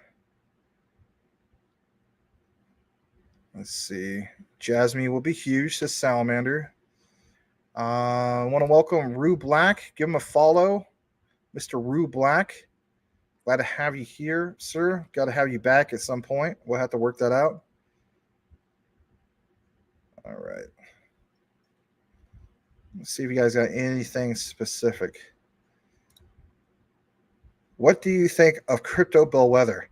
We did a segment about Cypherium about over a month ago or so, maybe longer, maybe a month and a half ago, about some of his comments. Not about Cypherium, but it was about what he had to say about ISO 222. It might have been a couple months ago. I think overall he's a good guy and so on. I might not agree with everything he says, but yeah, we totally know who he is. Doesn't he go by the name of Uncle Ricky or something like that, or Uncle Rick? Wayne Size says Argentina with 112% inflation ran out of the U.S. dollar and is adopting Bitcoin. Interesting. And by the way, Wayne Size, serves up, man. All right. Let's see where we're at. I think I'll be reading one more. Magic Standard says, or Magic Standard, Magic Power says Maximus Max Standards deep dives with passions. Thank you. All right, let's go ahead and use that as a bookmark. Let's kick it into the next part of our coverage because we really need to do so. I did read a lot of comments right there. So yeah, let's go ahead and do that right now. And we just talked obviously about Quant. Let's jump into some XRP. So paging Mr. Crypto Mike. You always love love it when we cover some XRP. Here you go. So I saw this earlier. Sometimes you just got to share what Brad Garlinghouse has, right? And here it is. And just like you see right here, it says well over half the transaction volume goes through XRP now, according to Brad Garlinghouse. Let's blow this up. He says, we are now processing billions of dollars of transactions every quarter. Well, over half the transaction volume goes through XRP. All right. Imagine what will happen when we got full implementation of ISO 222. Imagine when these central banks of the world and so on are literally fully utilizing Ripple's on-demand liquidity. I cannot stress that enough. Like for instance, you have some people like Flutters, right? Like this guy, XRP dump again. What I say, this drama never end. You're not looking at it from the perspective of that utility being fully utilized. I think some people just don't realize it. And again, maybe they never will. I don't know. I think a lot of people look at it from this whole thing with the SEC. I mean, teach his own. But anyway, I wanted to share that with you guys just to start things off for Ripple's XRP. There is this. Maybe some of you guys saw this earlier when I was, going on crypto Twitter. I saw this and I thought, this is worth a share. So it says from Ripples.xrp, who is at Ripples in Wales, right? Imagine he's probably in the UK. It says, who told you the bear had links to the Ruskies, right? So do the Ruskies, right? The Russians, are they using, Ripple's XRP? Some of you guys said, yeah, of course they are, right? We already established that. Here's a reiteration. And this was printed yesterday or shared yesterday originally and reshared today. So it's pretty recent. It's only about 5 minutes. Thought this was pretty good stuff, right? I thought, what? Let's share this with our community. Smash a like if you haven't done so already. If you're waiting for that Ripple XRP segment, here we go. All right, let's talk about XRP. Are you referring to Ripple? Because here's some interesting news. This just came up. You were ranting, so I Googled this. Hold on. Millions of XRP grabbed by whales. Important XRP versus Bitcoin signal appears.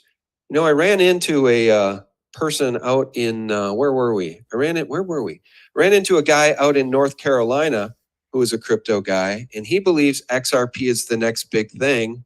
A lot of people call it bankster coin.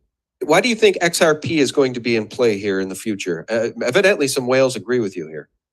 Because it's not controllable at a central location like Wall Street.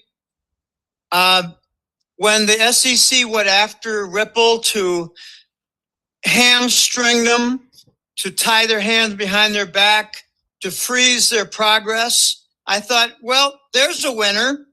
Just like Reggie Middleton, they froze him. They didn't make any progress at all in the 16 months when they froze Reggie Middleton. He continued in development.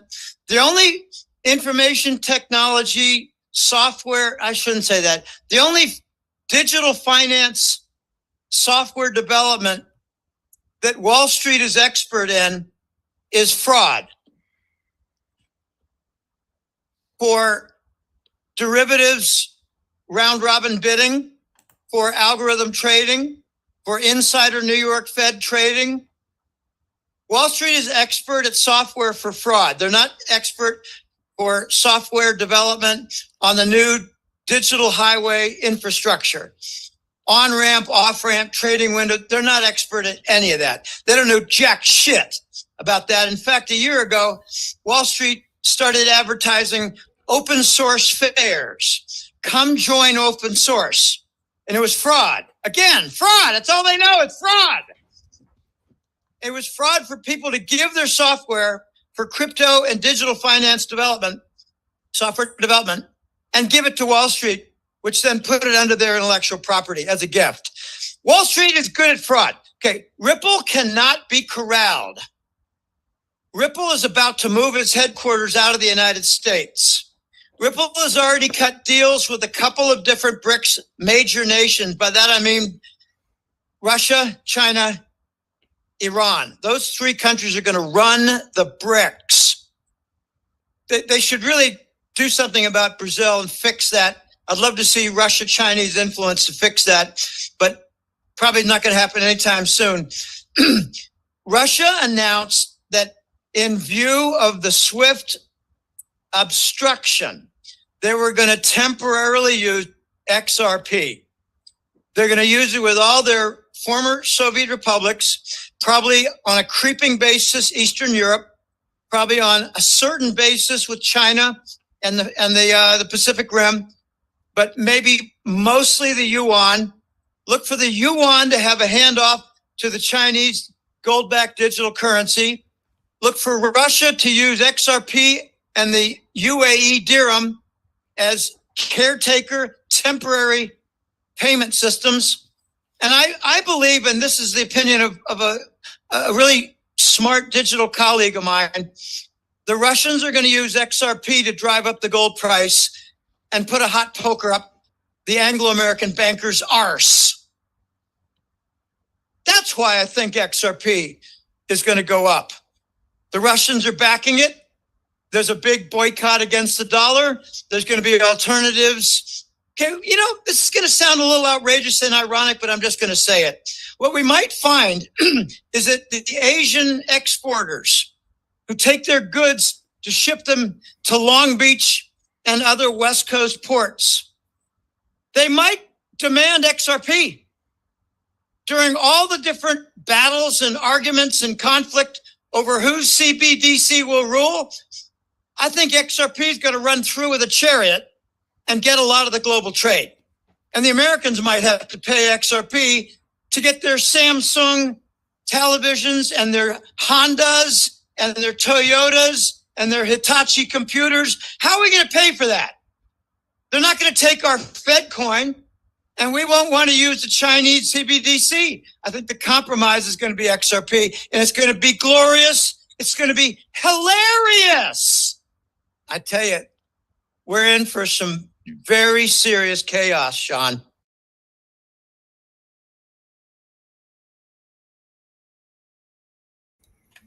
Wow, that was pretty heated, right? That was some fire. Maybe, you know, Crypto Hulk should get some, you know, these guys on his show, right? Anyway, yeah, thought I would share that with you guys. That was something else. Gonna jump back into the comments just for a brief bit one more time. Smash that like if you haven't done so already. We're at the 2-hour mark now. of the show. We still have quite a bit more to get into. It's been wonderful being with you guys here tonight. So let's go ahead and do that. Let's jump back into it. So let's see here. We got Cool Crack Crypto. He says, I saw a YouTube video where two crazy dudes went around Walmart farting on everyone. Okay. Me, myself, and I did Mantra on the move today. Let's pull that up. You know, we did cover that. And shout out to you, Mr. Me, myself, and I. And shout out to De La Soul. And shout out to real hip hop, right? Not the garbage mumble rap nonsense. Real hip hop is not on the radio, said the great DJ Premier. All right. So let's try to pull that up. And DMTR. Excuse me. TR, excuse me. Yeah, not too shabby. Let me see what else is. Okay, my bad. Yeah, 15% up for the 24-hour chart. Okay. Cool, man. Very, very cool. While we're here, we'll take a look at the rest of everything else, right? Because why not?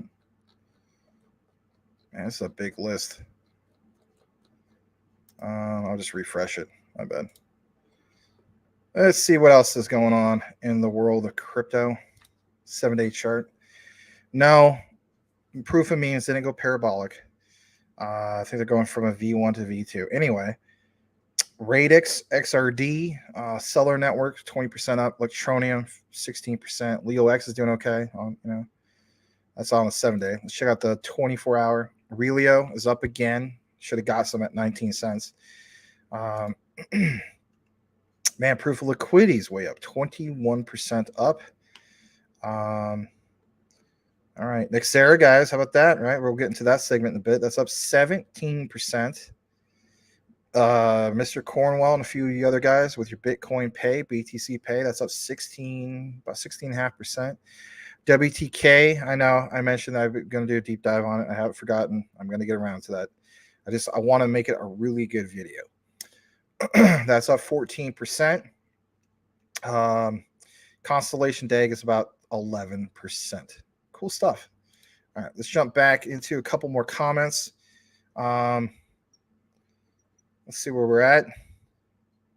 Dave D, welcome back. He says he picked up a few more bone the other day, around 83 cents. Man, you took advantage of that dip. Congratulations. You did pretty well on that, man. I will give you the dab on that. Dave D. All right.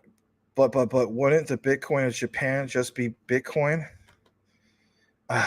Cool cat. You weren't here for that discussion? That's old news, my friend. Old news, but I get what you're saying. Shout out to the BSV people. I guess shout out to myself. I held a little bit of it, right? Anyway, I'm with you. Wayne said, dude, finally got to H-bar, to the moon. Serious up. Well, congratulations. Welcome to the H-bar family, man. Serious up. All right. H-bar will make you a star. Just like DJ Premier of Gangstar. Living afar. All right. H-bar and their fancy governing council. All right, read a couple more comments. Me, myself, and I says, if you love H-bar, get into Saucer Swap, right? Yeah, their DEX, it should move like Pancake Swap and Uniswap did. That's a good point. And how about this? How about this for size? So we know that in the future, they're going to have to solve their API issue, right? Hedera. They have that Quant partnership. But why would you want to get into H-bar after that is accomplished, right? Recognize the prices that we're at now. All right. I think just one more. Crypto Puppet. Want to welcome you. Also, GS, if I didn't welcome you earlier, sorry about that. He says, sup, Max, Tim, Brian, GS, Selmo, everybody, right? Cool cat. You're at a bar, BQ. Oh, he's not at a bar, but he's at a bar, BQ. He's at, you are barbecuing. My bad. Getting ready for the Tank versus Ryan fight. Oh, that's right. You're gonna, who are you rooting for? I forgot about that. All right. But you're gone by now. All right. That's okay. All right. So we're going to highlight that, kick it back into the coverage that we have for tonight. Let's see what we got. So we showed you guys a little bit of that XRP, right? We got a lot of XRP, I think, tonight. Or maybe not. I don't know. Nope. Yeah, we do have a lot of XRP. All right. This next one is kind of like a little bit of everything. Shout out to Tokenizer, one of the best deep dive researchers out there. So I retweeted this, right? And I will keep it on full screen for a bit. Okay. He says, you need to realize these large initiatives from distributed ledger technology networks won't happen overnight. Innovation at enterprise scale takes time, patience, and knowledge, right? Is the key, right? Open your mind, if you will. Quant connects continents to distributed ledger technology. I'm going to read a lot of this because this is really well put together. Casper mints 25 million plus patents. Morpheus Network integrates all of logistics. Energy Web Token, build DER infrastructure. XDC, baby, digitalize trade finance. HBAR brings global enterprise trust. Yeah, I would agree with that. Here's a project I don't know about. Maybe you guys know about this one, right? We don't know everything. TAO, open up AI/ML model silos. Stats, right? Unlock all of on-chain data. Nexera of Alliance Block brings distributed ledger technology finance to TradeFi, right? You know, that TradeFi to DeFi bridge. RSR, don't know about that one. Solves fiat currency inflation. Render, that's the one I definitely need to take a deep dive into at some point. It brings distributed GPU rendering. Okay, I wonder if there's mining there, right? Remember back in the day, people still do it, I think, you know, graphics cards for mining. Remember Bitcoin back in the day, BTC. All right, here you go, Mr. Me, Myself, and I. We covered this recently, right? DMTR for, you know, Dematra, the tokenization of agriculture. So this one says innovate agriculture with big tech. XRP, unlock liquidity and bank services. IOTA builds scalable DLT essentials. LeoX, digitalize real world products. ADS, reinvents advertising operations. Algorand, of course, as distributed ledger technology to future academics. Check, never heard of this one. Builds SSID infrastructure. My beloved Filecoin, as you guys would say, So Filecoin, data storage of space ops. A0 is another project I really need to look into. They keep popping up, especially I think it's maybe with Rio, or maybe I'm thinking a different one. But anyway, I've seen A0 trend a lot. Innovate layer 1 architectures. All right, Flare, right? You guys, Mike Cornwell was talking about Flare since like literally, I think when we first started streaming, right? Like a little over a year ago. So Flare Network connects businesses to distributed ledger technology. Ching, if I pronounced that right. CHNG. I'm just going to call it Ching. All-in-one retail platform. And last but not least, ZCX builds hybrid agnostic exchange. And of course, I said great insight as usual. You appreciate me. We'll have to get Tokenizer back on here again. All right. So cool stuff from Mr. Tokenizer. Let's jump into the next one that we have. And I will come back into the screen on this one. Shout out to Mr. Michael Cornwell, aka Elon Muff, aka Crypto McDizzle, Faux Shizzle, Manizzle, Faux Show, and whatever other unofficial title he has. All right. So he retweeted this one from Zach Rector. Let's jump into this. Tweet was unavailable. Now it's available. All right. So he says, what's going on here? It says Genesis account on the XRPL has just 2 issued assets. Let's see what's going on with that. I'll try to blow this up a little bit more for you guys. Hold on.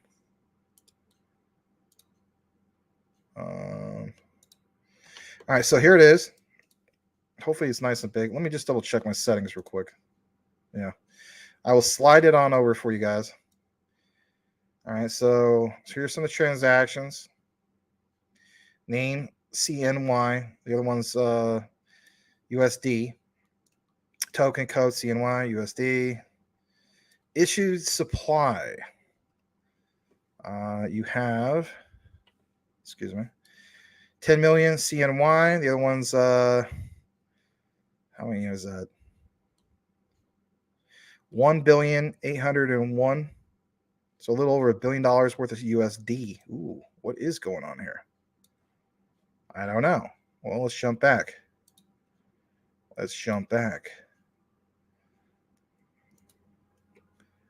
All right. So some of these guys are saying Brito, Schwartz, like who is it? Some of these other guys are like, no, these are just USD and CNY as issue assets on the ledger. This guy says, can you explain this to me like I'm Gary Gensler? I don't know about that. Make sure you sue him after he explains it. I wish I knew what this meant. Hopefully that's good. Only asset backed by metals. That's a good point. Some guys are thinking like this is a nothing burger. One guy says, what's CNY? Chinese yuan. I know some people say yuan, but I heard the right way to pronounce it is a won, like a wonton. No pun intended. Anyway. Damn. Dr. Phil. Got to have some Dr. Phil. All right, hold on. Great seeing a giant wake up from sleep. Gears are in the movement. I don't know. I mean, what could it very well be? Now, this guy at the bottom says, wow, this is a huge story. This is 7 hours ago. He had no idea this was a block.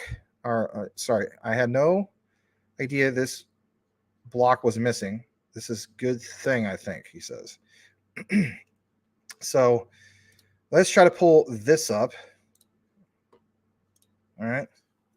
And this takes us to, I guess I'll accept that. I don't care. On XRP, says the XRP ledger is missing Genesis block.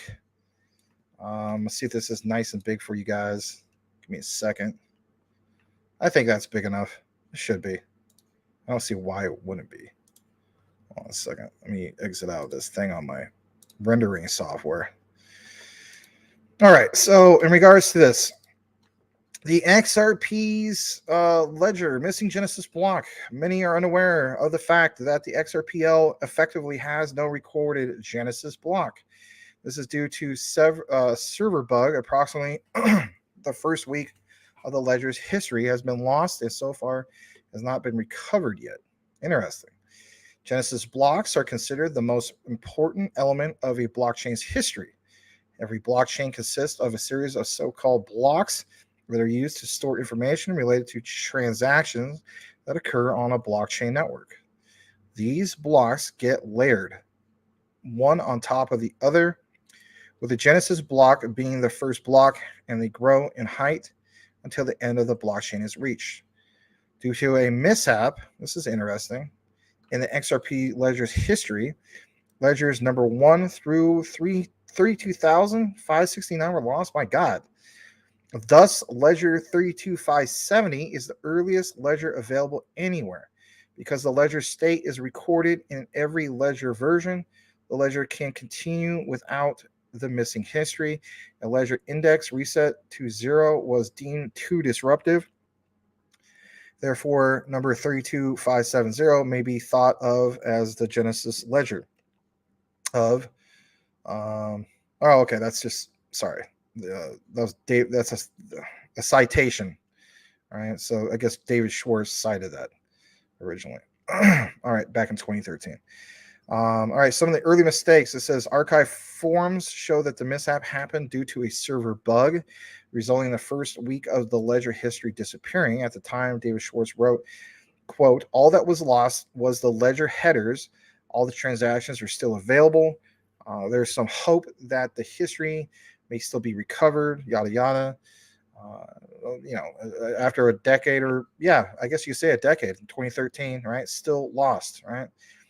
While the missing Genesis block essentially means that there is a void, I should say, in XRP blockchain, which effectively obscures the early and most fundamental days of Ripple's history, contains the initial creation of all XRP tokens. Ooh. There has been little doubt about the blockchain's functioning vitality and longevity by investors. That's good. If, for example, XRP were to somehow appear, there would have to be an accepted ledger before the XRP appeared and an accepted ledger after the XRP appeared. All of these ledgers would be signed by the majority of validators or they wouldn't have been accepted. In the first ledger, after the XRP appeared, there either have to be a transaction whose metadata included the increase in XRP or not. If not, there's basically 100% conclusive evidence that a stated invariant was broken. An account's balance may not have changed without a transaction whose metadata shows that change. If so, there's still 100% conclusive evidence that a stated invariant was broken. An account's metadata may only change the total XRP in the ledger by destroying its transaction fee. That was, again, cited by David Schwartz. All right, how about this? While the XRPL has many safeguards in place to prevent events like the aforementioned example from happening, a blockchain like the XRPL that operates without a Genesis block is an anomaly in the entire industry and will continue to cause controversy in the years to come. So it's just interesting, to see some of this stuff. And of course, this was dating all the way back to January 10th of 2022. So this is not like brand new, but I don't know. Did Mr. Zach Rector find something here? I mean, you requoted this guy. So I don't know. Maybe Mike Cornwell could elaborate on his thoughts in regards to this. All right, we're going to stop that share. After this, it's going to be a little bit more of XRP, and it's from Mr. Man. Let's jump back into the comments. Thank you for being here. We're about 2 hours and 17 minutes into the show. Let's see how we're doing. All right, so on the other screen, I think we're doing okay. We're doing fine.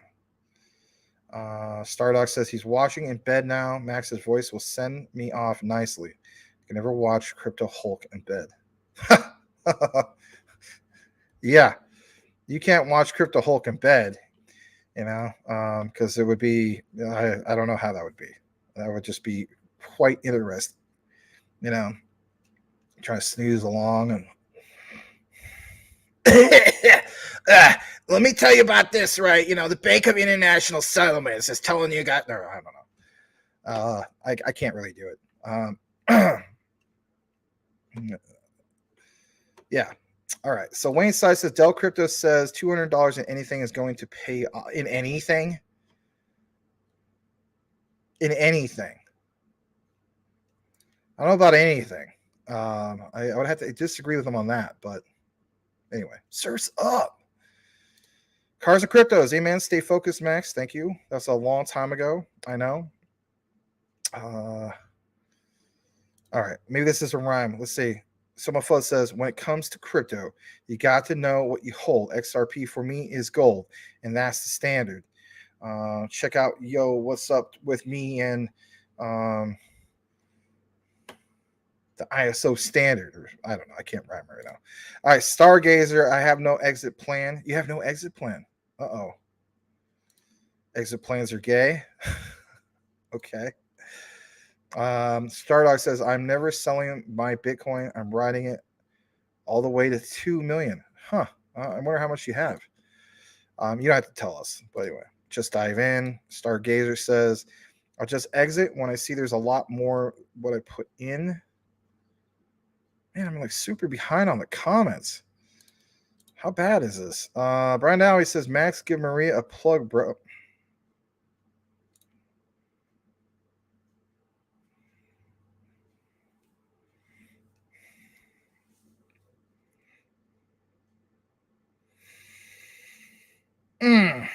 Okay, let's go further down.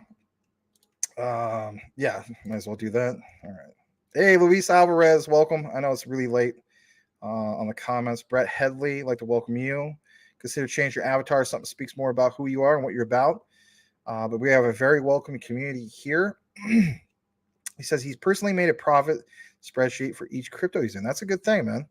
Also know what each crypto could possibly do in a bull run and know when to start DCing out of each one. That's awesome, man. That shows you're pretty responsible and you know your stuff. So, hey, man, shout out to you. Speaking of shout out to Mrs. Michael April Cornwell. She says, hey, with the flowers. Brittany's right on top of it. Welcome, April. And let's see where we're at. What's good, everyone? What's good is I'm very, very late in the comments, apparently. I guess that's what happens when I try to explain things. Marvin Davis says, Max, I'm not knocking on any. Man, I'm super late. I did that thing about Maria a long time ago. My God. Yeah, you're right. I mean, there could be ones way cheaper. All right, let's see. Maybe I can somewhat catch up. You're welcome. My metal wallet, you love it. It's a bit extravagant, but I like. Hold on. I put that idea on the same part Ledger's necklace to hang device around your neck. Yeah, you could go like, you know, Flava Flav with that, right? All right.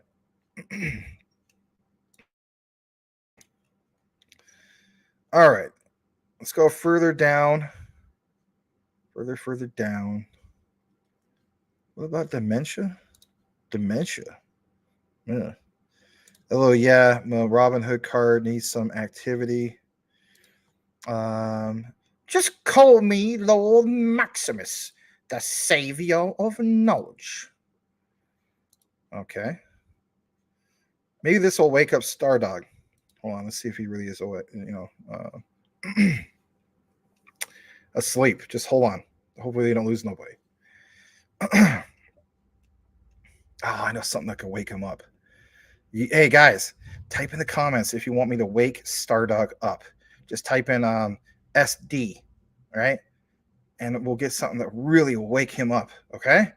All right? I used to do this to some of my students in class who were falling asleep in real life, right?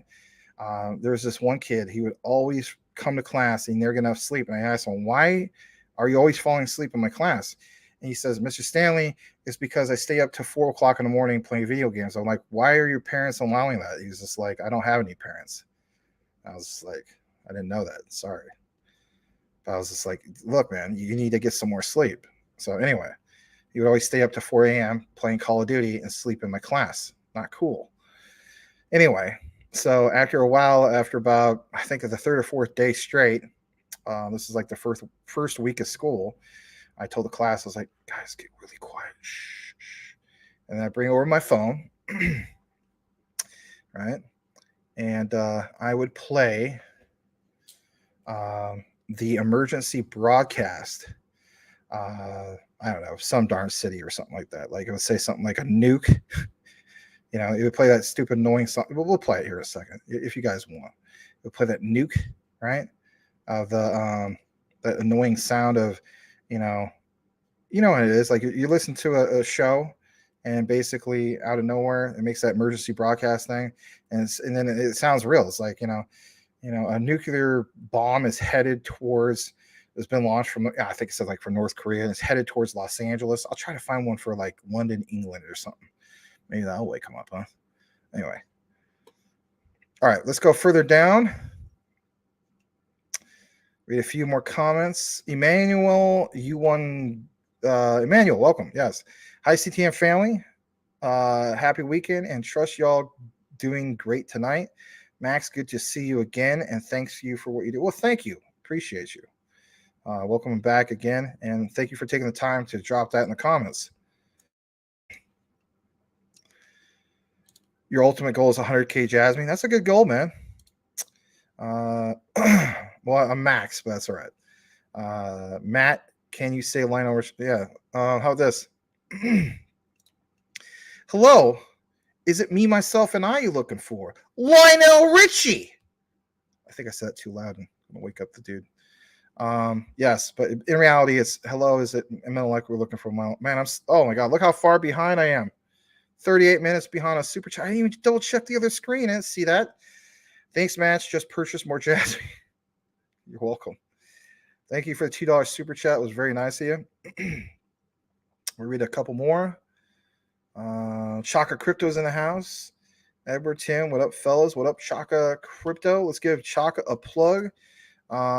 Miss showing up to your show on Wednesdays for the Back in Time 80s segment. But yeah, we're going to do a pause for station identification. So if you go to ctnnetwork.net and you scroll to the top right here, third one on the list is Chaka Crypto. Let's jump over to him. Hey, man, congratulations on reaching 1.2K subs. And he recently covered some of the ones that you guys have been paying attention to for the DGen stuff, right? PayPay. He's got 3 parts of PayPay. Interesting.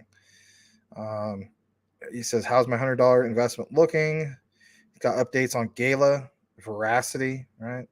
Of course, on the top here is all the ones he covers. For instance, Arbitrum, Veracity, Stellar, Gala, Metapol, I think it's called Metapotolins or something like that. Neapolitan Metapol, I can't pronounce it right. It has nothing to do with, strawberry, vanilla, or chocolate, but, Metapolitans, sorry. Crypto, CRO. I think you can cover Ethereum, all right, and some other ones. Volt, obviously. Give him a follow. 1.2K subs. Very cool stuff. All right. We'll leave that up there for you, and we'll just read a couple more comments. Let's jump down. Marvin Day says, how much ETH do you need to move Jasmy, and is anyone watching the fight? I'm not currently watching the fight, but maybe I could catch up on it later. All right. Cool Cat Crypto says Kuwait, lots of good Middle Eastern countries to live in. All right. Let's see where we're at. Just a couple more. Michael Montclair says, get my money and me and Zara will head to Dubai. That might not be a bad idea, man. All right. What is this?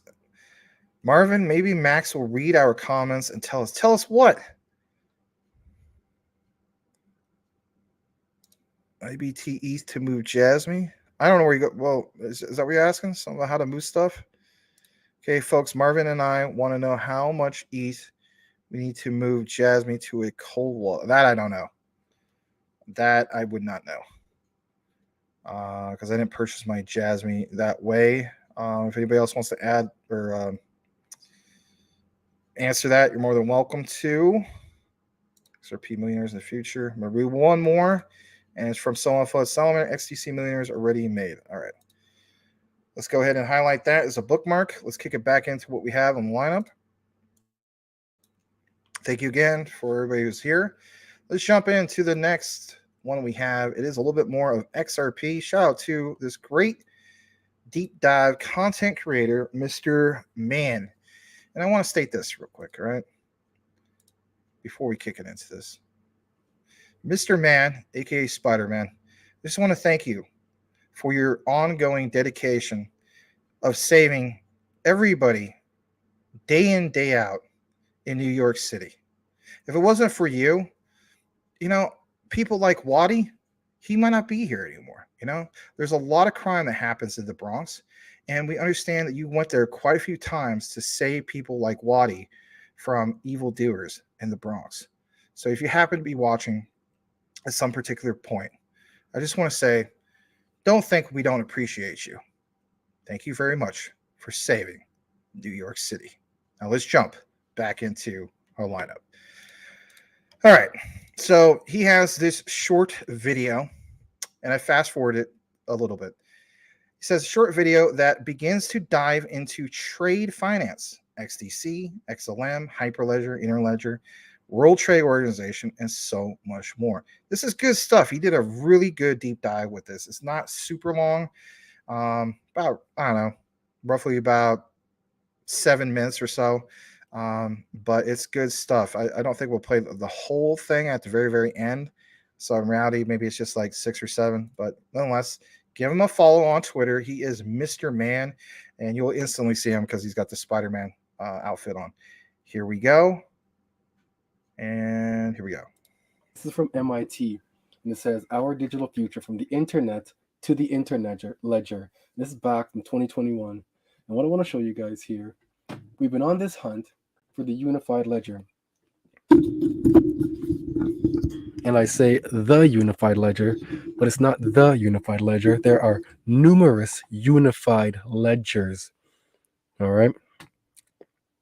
And what it says in terms of the unified ledger or a unified ledger, the impact of transition from separate and competing rails for different types of transactions to a unified digital platform is difficult to overstate. It offers the possibility of AI drivers, continuous audit of a type much deeper and more complete than current audits, of vastly increased fraud detection abilities, and of course, much lower cost and greater safety. It is conceivable that this new technology will eventually be as important as the invention of double entry accounting. And I wanted to drop down, what number was that? Today, this revolution is no longer proceeding application by application and nation by nation. Instead, we are seeing a convergence from separate digital systems for each application and each nation to unified, all-purpose digital ledgers that handle finance, commerce, capital, and tax transactions across the globe. So if you remember from the last video, we went into Project Planet, which is right here. Not that one. Not that one. This one right here. This PDF here, if you recall this. If this is new to you, go back to my last video, get caught up, because this is going to be maybe too far for you. But anyways, here, we were talking about unified ledgers. We were talking about Sophie Interledger Component, Hyperledger Cactus, which is now known as Hyperledger Cacti, Interledger Protocol, Cosmos, Polkadot, and Baseline. Baseline is an ETH protocol. That's what that is. I want to show you guys a few things here. I wanted to show you the working model that they have. Where is it? Sorry, just bear with me for a minute. There we go. Here's Cosmos. This is their hub they're talking about here. All right. This is the Cosmos hubs and zones. It's like a regional airport, if you will. Hub and spoke. That's what that's like. Here they're talking about DOT, the relay chains, and the parachains. There's the ETH, EVM right there.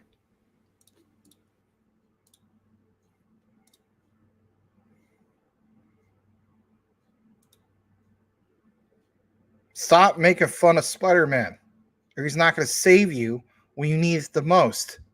So stop doing that. Not cool. Now, let's jump back into our outline. You never know when you're going to need him.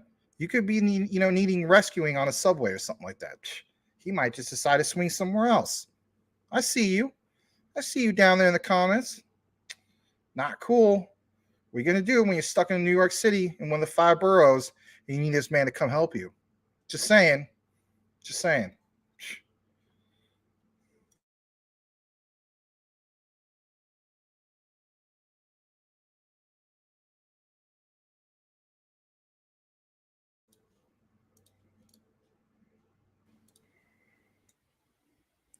Ethereum virtual machine. Okay. So here they're talking a bit about each of the individual blockchains involved in this project here. This is just one project, all right? This is just one. I do have another one here I want to bring up quickly. I posted this on my page today. This is called Blockchain and DLT and Trade. Trade is going to be huge. Why is trade going to be huge? Let me show you why it's going to be huge. If you don't know, now you know. Where is it? Where is it? No, seriously, where is it? Hyperledger. Here we go. So, oh, let me show. I'm jumping around here. So, in this document here, what I want to show you is the periodic table right here. This periodic table, all right, this came out in 2019, and they've just updated it as of recent. So, these are the periodic table, and check this out over here. All right, here, underlying tech legend. These are the blockchain technologies that are going to be utilized within this World Trade Organization and global trade. Okay, Hyperledger Fabric, Corda, Quorum, and proprietary technology. So let's check out Hyperledger really quickly. Okay, here's some of Hyperledger Foundation's members. Here's their members. Look at this. Look at this. All right. DTTC, Accenture. We know that to be Ripple. DTCC is paired with XDC. All right. We got Casper Labs here. We got Consensus. We got T-Mobile. We got Energy Web. I need to get some of that. We got GSBN, the Global Shipping Blockchain Network. We got Filecoin over here. We got Hedera, Huawei. We got Infosys. We have Kaleido. Like, look at this, man. This is just massive. Oracle, R3, Ripple, right there, front and center. All right. R3 also uses XRP as a settlement mechanism. We got Simba Chain, which is riding the rails of XLM, Stellar, Tangem, Visa, Walmart, Wipro. Like, this is just massive who their members are. We have Bank of International, BOE. We have Banque de France. We have the Digital or Chamber of Digital Commerce. We have the Digital Euro Association, Ethereum or Enterprise Ethereum Alliance, European Blockchain Association. I believe we went over that the other day. The EU Blockchain Association, the GBBC. We have Lockchain. I know we touched on Lockchain, which is part of Hyperledger Fabric, Lockchain's partnered with, what's the name? Chromaway for real estate. All right, the Monetary Authority of Singapore, like Stellar right there, Digital Dollar Project. Like, it's just ridiculous. So now that we know that, and here's my proof that Stellar is part of Hyperledger. All right, Hyperledger Fabric is an IBM private permissionless DLT solution and is open source underneath Hyperledger Foundation, a Linux Foundation DLT extension. The Stellar Development Foundation joined Hyperledger Foundation as an associate member. All right, so they're leveraging them. I just wanted to show you guys that quickly. I don't want to go too far into this. I need to come off of this. I appreciate you guys jumping down this short rabbit hole with me. Have yourself a wonderful weekend. Love you all. See you on the next one. Peace. Major moves. We going all in. Like we got nothing to lose. We making moves. We making major moves.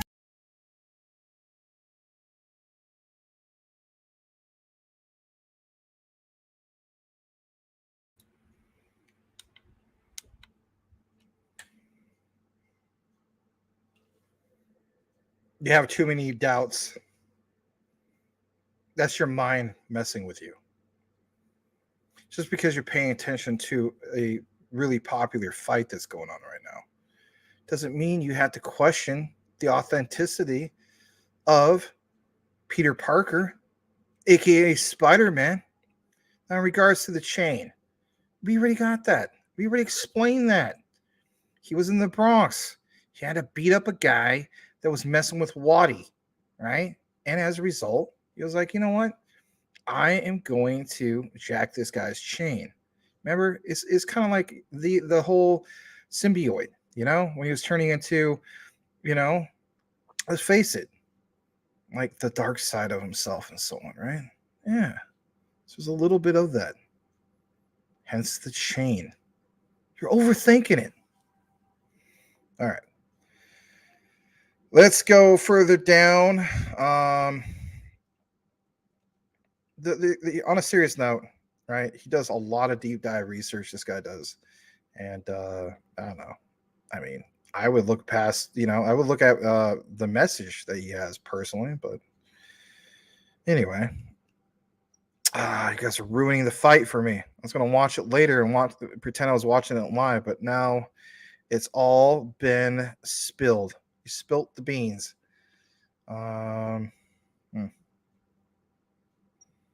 Dreamers in the house. Bitten Soar. Tau is next level. Decentralized AI. Moonbird's back. Welcome back. 822. 854 right now. My God.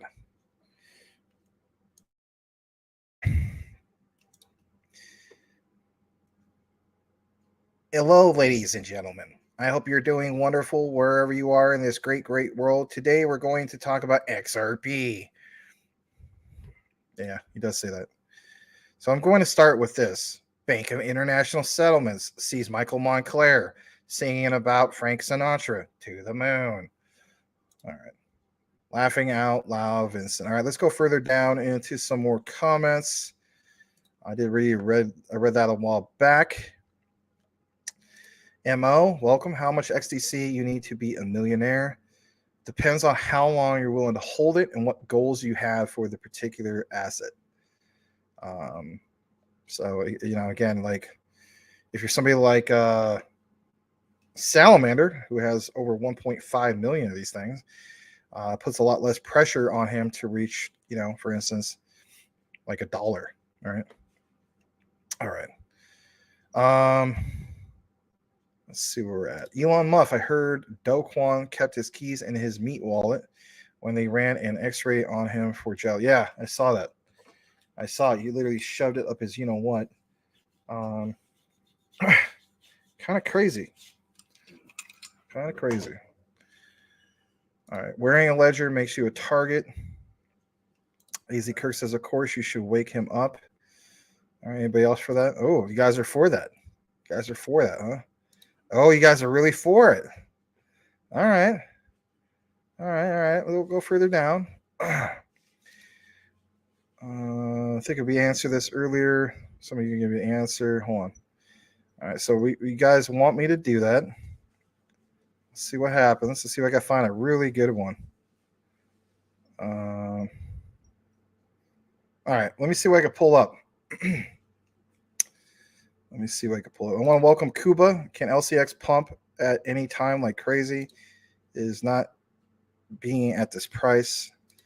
That max scratch. Yeah, if it wasn't for the max scratch, I'd be going crazy. It's just the way it is, Mr. Brian Dowie. All right. I got to use it again. You made me think about it. There we go. Got to boil it, mash it, stick it in a stew. Potatoes. All right. So let me see what I can pull up. And while I'm trying to pull that up, maybe we could play something else for you guys. Actually, let me just see if I can pull it up right now. Let me see. Emergency broadcast nuclear attack. And then let's see if we can find the one for the UK. Oh, there's one for the UK. Ooh. Hold on. Let me ooh. There's one made for 2023. Oh my God. Yeah, this is good. This is good. All right. You guys don't see crap. All right. Don't see jack, Daily Squad. Here we go. I'm gonna come off. All right. We'll do it like this. All right, here, hold on. I'll be right back.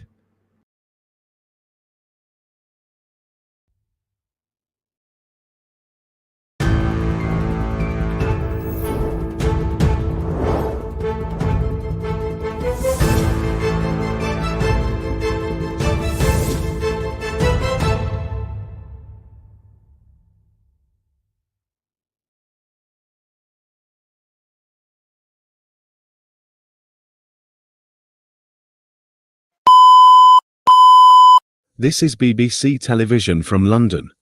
We are interrupting this program for an emergency announcement.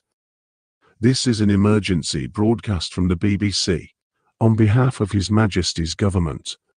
Information of a possible nuclear strike against this country has been received. The current threat level is critical, meaning an attack is imminent. Please stand by for further information. Stay tuned, stay calm.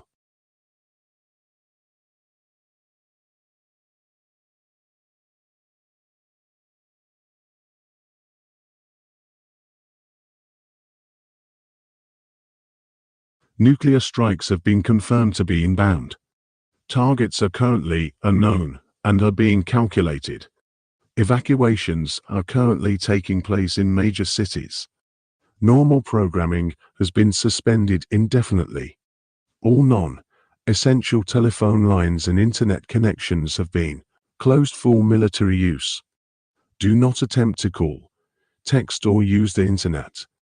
You should now prepare for nuclear strikes. Collect 14 days' worth of essential supplies such as food, water, medicine and clothing. Ensure you have a battery-powered radio with a change of batteries for the duration of the sheltering period, so you can listen to information and they're all clear. Nuclear strikes create fallout, deadly radioactive dust, which will spread for hundreds of miles, and will affect everyone in the United Kingdom, no matter how rural the area you live in. Fallout is deadly. You cannot see it or feel it, but it's there. This deadly dust will cause radiation sickness, followed by death. You are advised to build an inner refuge in the lowest and most central part of your home, as far away from external doors and windows as possible. Use non-flammable materials, such as doors, tables and chairs, and use bags or cases of sand to bulk out the shelter. You and your family should remain in this shelter for the majority of the 14-day sheltering period. You must remain at home. You will be unable to leave your fallout room, and if you do, you may die. Collect water now.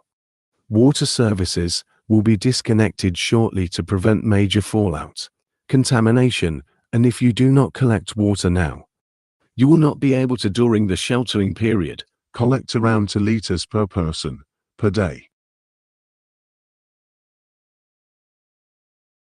Nuclear explosions have 3 main effects: extreme heat, extreme light, a shockwave blast. We can now confirm the trajectories of the missiles. They are London, Manchester, Birmingham, Leeds, Belfast, Bristol, York, Newcastle, Brighton, Glasgow. If you are in or within a 10-mile radius of these cities, evacuate now. Failure to do so will result in certain death, as the explosions will destroy everything in their path for at least 5 miles. Police will help you evacuate to safety. Follow their orders without question. In the areas where police will be unable to evacuate everyone, a long horn will sound to alert you that you are in the blast zone, and you must evacuate if you hear this. Those who do not hear this horn should not evacuate, as it is unnecessary, and should spend time constructing an inner refuge and preparing for the strikes. NATO is now in discussion with all member states and several other nations, such as Ukraine, Australia, and South Korea, to discuss what action should be taken against Russia and China. France and the United States are preparing for retaliatory strikes. The Trident system has been activated. Following the strikes, there will be a speech from the Prime Minister followed by an address from His Majesty the King.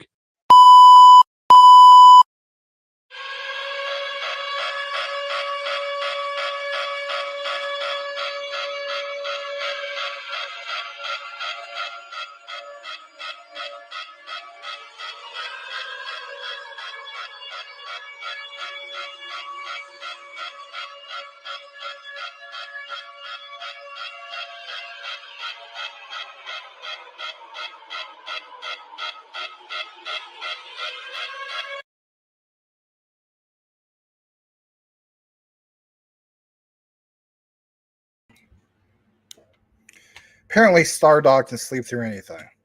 So, yeah. All right, back to some serious stuff. Thank you for showing me this, Max. packing up the wagon, and we're going to jolly onto the turnpike. Well, you good Lord, His Majesty, go over to Mr. Star Dog and do a little wakey with some crumpets and tea. All right. Yeah, I know. What the heck, right? It didn't work. This is proof that Star Dog can sleep through anything.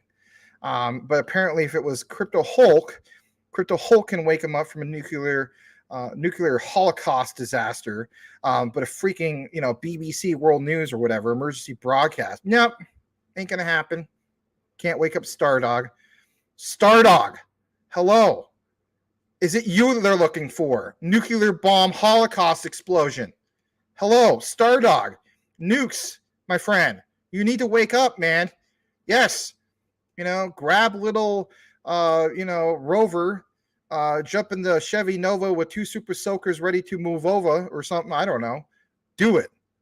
Star Dog. Hello. Nuclear bombs you're looking for. Lionel Richie. Star Dog. All right. Not working. All right. AZ, man, that scared the crap. Sorry. The bad thing is, I hope to God this doesn't come true because, wow, that would suck, right? Selma Fuzz says he's prepared and equipped to live off the land and great if it comes down to it. So you're going to go underground? Okay. Yeah. Stardog's out. It would be interesting if, like, tomorrow he's like, actually did like a real recording. He's like, you bloody blokes won't believe it. I was, in my bloody socket, and I was, I took my NyQuil for the bloody night. I had some melatonin, and out of nowhere, Crypto Hulk came through my bloody speakers and told me there was a nuclear holocaust going on in my front room. I jumped up, I grabbed Mr. Rover. I said, Rover, my God, nuclear missiles are coming our way. I said to myself, my God, what am I going to bloody eat? Is there any food in the bloody house? So I grabbed Rover and went out to the bloody front door, start running down the street. All these chaps all look at me like, what the bloody hell am I doing? And then I realized to myself, I have been duped by DPG Maximus. And that's exactly how that happened. All right, let's get back to our coverage. All right. So enough about the BBC nuclear attack. It's fake, obviously. Let's jump back into the next part we have, which is a little bit of XDC. You know me, doing my thing since 1993. All right, here we go. So here it is. Shout to this guy. DeFi NFT domains says, if you don't know yet, in time, you'll learn that this utility NFT is a very valuable digital asset to hold and trade. It's available to buy with XDC at prime numbers. Now, we've covered prime numbers quite a few times. You can check out prime numbers in the video section if you want to hear more about the deep dive. The 26th of April, which is basically in 4 days, is the last day to purchase these particular utility-based NFTs. Now, you may be wondering, well, okay, XDC is cool, but what is this? They are staking NFTs. They're letting you know it's your last chance. I'm not telling you to get it, all right? That's not financial advice or anything. But let's jump into this because apparently it's a big deal. So as we get into this, this article comes up. And originally this was posted on the 13th, but again, this is expiring on the 26th. Here's a little bit more. It says everything you need to know about these revolutionary XDC staking NFTs, right? Cool stuff. All right. So we go further down into this. Here's some basic info about these NFTs. The minting period started on the 3rd of November, technically speaking, of 2022. They're finishing here soon. The max supply of this NFT collection is 5,557. I promise we'll get into why this is, important. So although at the time of the writing of the article, back in, I guess at the beginning of the month. 1,920 NFTs have been minted. Therefore, a supply is going to be halved once minting closes. The supply is deflationary, if you're wondering about that. And there are basically options to burn the NFTs or merge two together to create a higher rarity. So these NFTs will become more scarce over time. Basically, Salamander, if you're still watching, maybe this is right up your alley. I don't know. The collection has 9 different rarities. The higher the rarity, the higher the multiplier of the NFT. The higher your multiplier, the more rewards, so on and so forth from the rewards pool. Now, you can, like I mentioned, you can stake XDC with this. All right. Your NFT, you can level it up basically with your NFT. Each NFT has 20 levels. Right. So the more you level up your NFT, the more multiplier increases, so on and so forth, like your rewards. As we get further in this, it's got a picture below where you can see some of the stats, right? You can see how many NFTs can be possible to be minted for each rarity and the percentage of the supply per rarity as well, right? So here's some of that. Let's take a brief moment to take a look at that, right? As we get further down, it says these stats will change over time as people burn their NFTs or merge them into create, higher rarity. They said, let's look at the staking mechanics of these NFTs. All right. So basically speaking, as you can see right here, it says each NFT consists of 20 levels.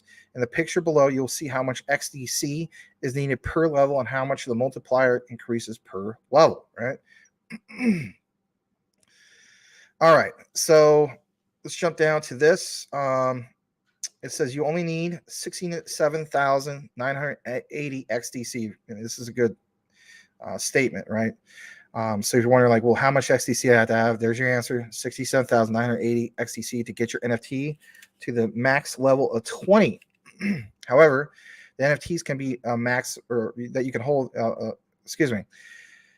That NFTs can hold a maximum of 100,000 XDCs, and there's a good reason for that, which we'll find out in this next section. So it says, what are the rewards of these NFTs? And that, at the end of the day, that's probably the main thing you're wondering about.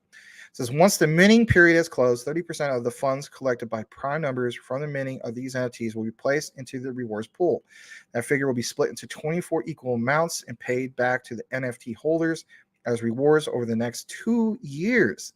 The number of rewards you receive each month will depend on the total multiplier of your NFT. So before I get more and more into this, just know this, right? So a lot of us expect, XDC is going to be worth quite a bit within the next couple of years, right? That's a given, especially by 2025. So this might be something you guys really want to look into. Again, I'm not trying to give you financial advice, but with that multiplier, right? And depending on, what you hold with these NFTs, man, that could be like, as the young kids would say, like a sick amount of rewards, to say the least, right? Look more into it if you want. I'm going to drop you the link here in a second in the comments. I'm going to give you more of an outline with this. So there it is. It's in the comments. There's a little bit more in regards to all of this. So it says the main rewards for XDC/NFT holders will come from a percentage of the prime numbers finance profits. Prime numbers is a big deal. We did a couple deep dives in regards to that. You can check it out more in the video section if you want to refresh on prime numbers. But look at this. The team are currently building what will be one of the best lending and borrowing protocols on the XDC network. And once it's fully functional, the XDC NFT holders, here's the juicy part, will get a share of the profits each month. 10% of the prime numbers finance profits will get sent to the rewards pool and distributed back to the NFT holders. Again, the number of rewards you receive will depend on the total multiplier of your NFT. So, I mean, I'm just saying, I'm not telling you what to do, Mr. Salamander. Like somebody who can max it out to level 20. Oh man, this could be something like really big for you, especially in the next couple years, right? So I'm just throwing that out there. Lastly, there's a third way to collect rewards from these NFTs, and that's by locking up your NFT in an XDC master node for 12 months, if you choose to do that. In regards to this, you can run a master node on the XDC network. You need to stake basically 10 million XDC, which the majority of us can't do. I mean, but if you're that type of person, so I'm gonna skip that. You can read up more about the master nodes, but let's face it, most of us can't do that. All right, so to be eligible for these rewards, for your NFT, you must contain the maximum amount of XDC, which is 100,000. Secondly, you need to lock your NFT for 12 months, which then gives prime numbers the permission to use your 100,000 XDC and put it into the master node. At the end of each month, your NFT will receive the rewards from the rewards pool, which consists of the minting funds and even prime numbers finance profits. Around the 6th of each month, your NFT will receive the rewards from the master node. Now it says, this is why the NFTs have so much utility. Again, these are utility-based NFTs with apparently scarcity. I mean, it kind of seems like a win-win if you have enough of these, right? All right, so yeah, there's numerous ways to collect the rewards. The NFT supply is deflationary. Think about that, guys. Deflationary, and it's a revolutionary as there's no staking process like it. This is pretty big news, right? When it comes to XDC, that's why I was bringing it to you guys. They have a merge system. We'll take a brief moment to get into this. The NFT collection is a new feature where you can merge NFTs together to create a better rarity, right? Who doesn't want to do that? For example, if you mint 4 NFTs and get 2 commons and an uncommon and a rare, you can get, do the following if you wish. Here's the bottom line, guys, right? I'm sure some of you guys have kids. Maybe you play video games, whatever the case be, right? It's kind of like the concept of you're playing like an RPG game and so on. You're combining, certain elements or certain armor together, or you're forging new weapons and stuff like that, right? Kind of like you apply this to like NFTs and so on, right? So take it as you will. It says you can merge together the 2 uncommon NFTs, which burns both of them and credits your wallet with a rare NFT. Again, I mean, it sounds pretty cool on paper, at least. You then merge the 2 rares you have, which burns both of them and credits your wallet with, listen to this, with an epic NFT, which is a level 5 rarity. So they give you a whole outline on how you can go about this to make it more rare, more epic, you name it, right? All right, so how about this? Merging 2 mythic NFTs to create a godly NFT is the highest up the chain you can go. So let's face it, some people are going to want to know about this. Handmade NFTs are extremely rare and can't be obtained via the merge system, though. This is why the supply of the NFT collection is deflationary, because merging the 2 NFTs into one decreases the supply over time, making the NFTs still out there more scarce. I mean, it's a pretty cool system they have here. All right. You can actually get a refund. There's a refund system. So it says if you decide you no longer want your XDC staking NFT, you can use that basically to burn, or I should say burn to redeem function, which is going to burn your NFT and credit your wallet with 30 PRNT tokens, which is the native token of the prime numbers ecosystem, right? You got to keep in mind this is a project built on XDC, it's an infinite network. I like the sound of it, right? Gives you instructions here on how to do that. We won't get into that. You can take a look into it yourself with that particular link. Again, here's that link right there, right? mint.primenumbers.xyz/xdc-nfts. But for the most part, just read up more about it. I thought that was pretty cool. And shout out to anybody that has a bunch of XDC where you feel like, hey, I can do this. But again, do more of your own research, see if it's something for you. But the key thing is scarcity, right? That's not too bad. So I don't know. If it's your thing, look more into it. I'm going to put some of my banners back up. Let me see where we're at. I just wanted to look more legit for Mr. Stardog. If you didn't see any of the, the banners, you'd maybe think it was legit. I don't know. All right, let's jump back into the comments just for a brief bit.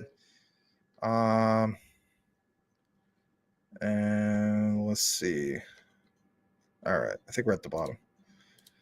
All right, let's jump into this next part. So we covered XDC. Let's get into Nexera. So we got some new news in regards to Nexera. All right. So it says 1.5 million TikTok followers, basically joining the Nexera family. What do they mean by this? Well, it's Mason versus Louise. Yeah. So it says, welcome. Only in the beginning, Mason versus Louise made an announcement 12 hours ago that he bought a massive bag of Alliance Block's new token, which is Nexera, glad to have this guy on board, right? He does a really good job with some of the other coverage he has on Ripple, HBAR, you name it, right? Especially with HBAR. So yeah, he says, he's checking out on all the quote unquote dope stuff that's happening with Nexera. He did his own research and he's very bullish, right? And it's cool to have this guy on board, right? So I just want to point that out. Let's jump into LCX. So I found this, and this was published 5 days ago. It's only 24 seconds, right? It's called LCX Token Sale Master Class. Yeah, Monty Metzger is basically doing a master class. How cool is that? Let's go ahead and play this, and we'll be right back.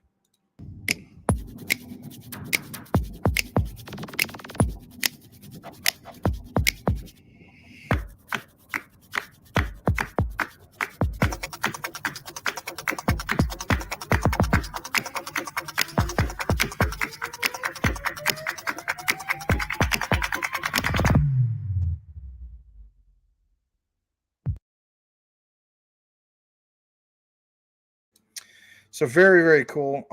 This is a guy who I actually follow, Crypto John. It's actually really good to see you, man. Shout out to you.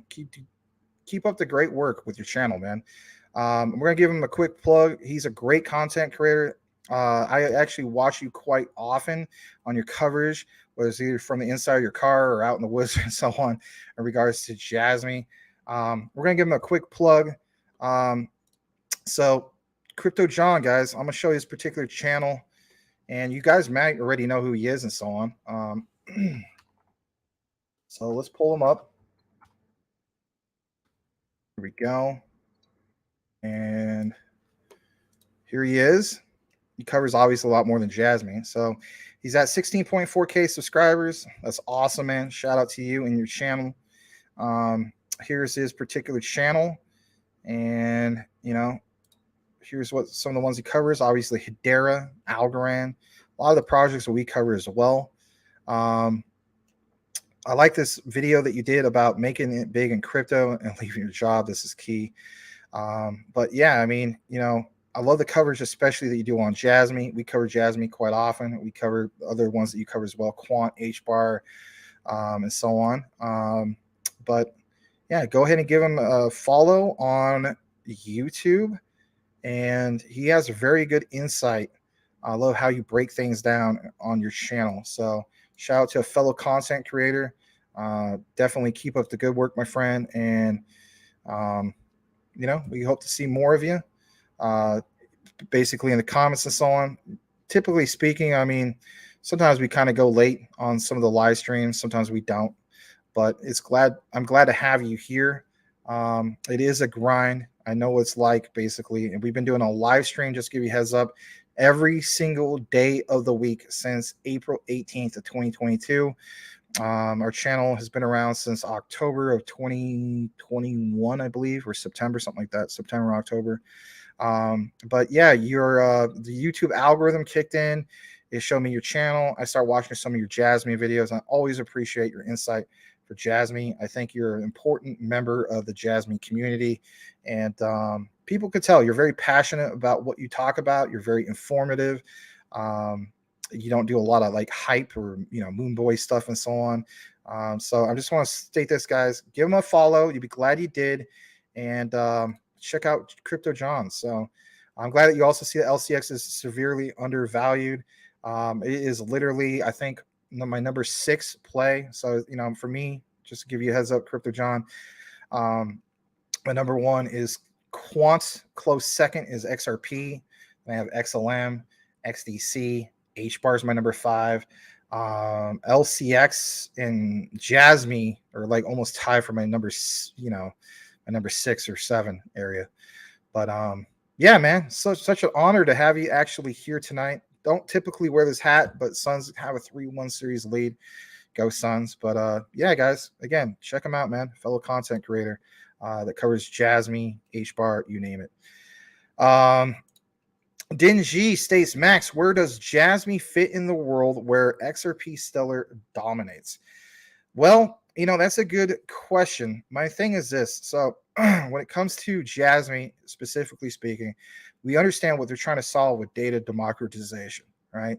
That's one of the key things for Jasmy. So I also have to think it depends on like where you're at in the world. Sean the Crypto Smith, went over this when he was here last Monday and Tuesday. By the way, anybody that's new to our show, whether it's Crypto John or whoever, we do a show twice a week called Utility Talk Now. We take just a deep dive into, like, for instance, where there's Jasmy, HBAR, XRP, you name it. But in regards to this specific question, that region of the world, they get it, right? So they understand, like, it's a different culture. Even Crypto John has mentioned this. If you watch some of his videos, it's a totally different culture. Like, they have an honor system. Think about here in the United States, for instance, like you have Facebook, you have Google, you have some of these other, social media platforms. Heck, how about this? I mean, it's not social media, Amazon, right? But the point is, while we're thinking to ourselves when we go on Facebook or some of these other platforms, it's like, oh, this is free. Some people think, oh, this is free. No problem. It's not free. The price that you pay is to give up, in that disclaimer, your rights to your data they can do targeted marketing. Hence why, you could be talking about a Weber barbecue grill, and out of nowhere, what happens on your phone? You're getting all sorts of advertisement for Weber barbecue grill, or me just even mentioning Weber barbecue grill. I wouldn't doubt it at some point of tomorrow, I start getting ads on Google Chrome and so on, about a barbecue grill. I'm just saying. So that's the thing, it gives you access to, allowing them to record you, all these personal things in regards to your data. In Japan, it's a totally different thing, as we know, but they're not exactly, they want to give the power back to the people to let them choose what they do with the data, whether it's monetizing that data, whether it's I don't know, just all sorts of different things, right? But they get a choice in it. What is that going to mean for the future? And will there be other social media platforms that will rise up in the near future, I guess you could say, in that particular region? So if Facebook and all these platforms dominate, or I should say Facebook, Meta, right, dominate, currently speaking, on a worldwide platform, especially in the United States and so on, what about social media in this particular area and so on? How will that work out? Well, there's so much more to it than just personal data lockers. I mean, heck, we even have hardware devices, right? We have blockchain PCs, for crying out loud. And how about this, guys? Sometime in this quarter, I'm not going to say now because it's crypto. In reality, you probably get delayed towards the end of the quarter.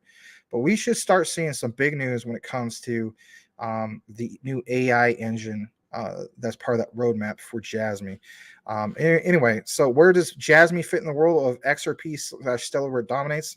Simply put, this: if Ripple is a big player for the bank-to-bank, payments and so on, like I said to everybody, watch out for the on-demand liquidity being used by,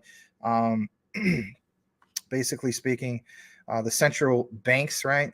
People are saying, oh, XRP doesn't move right now. It's not doing that much in the price and so on.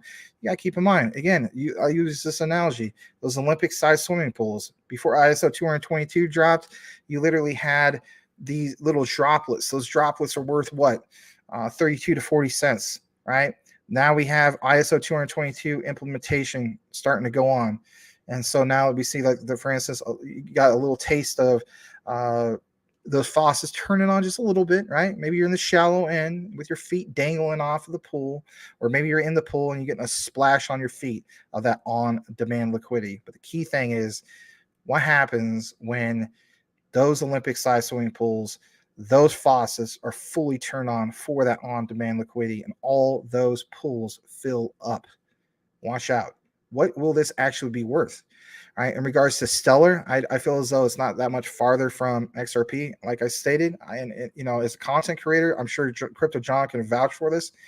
We're always that thread of freedom of thought. Like, we can't have an opinion because it might offend somebody, or somebody might be like, well, you shouldn't say that, right? I'll go ahead and say it. Yeah. I feel at some point XRP could go to over $10,000 in XRP. I understand it's going to take an insane amount of market cap for that to happen, but just like, Mike Cornwell has mentioned, There's a difference when it comes to what, guys? The utility run and a bull run. The utility run could give two flying you-know-whats about the current market and so on. That utility run is going to bring the most insane amount of generational wealth that anybody's ever seen in the history of mankind. So I think Stellar follows, if we eventually do get to like 10,000 XRP, right?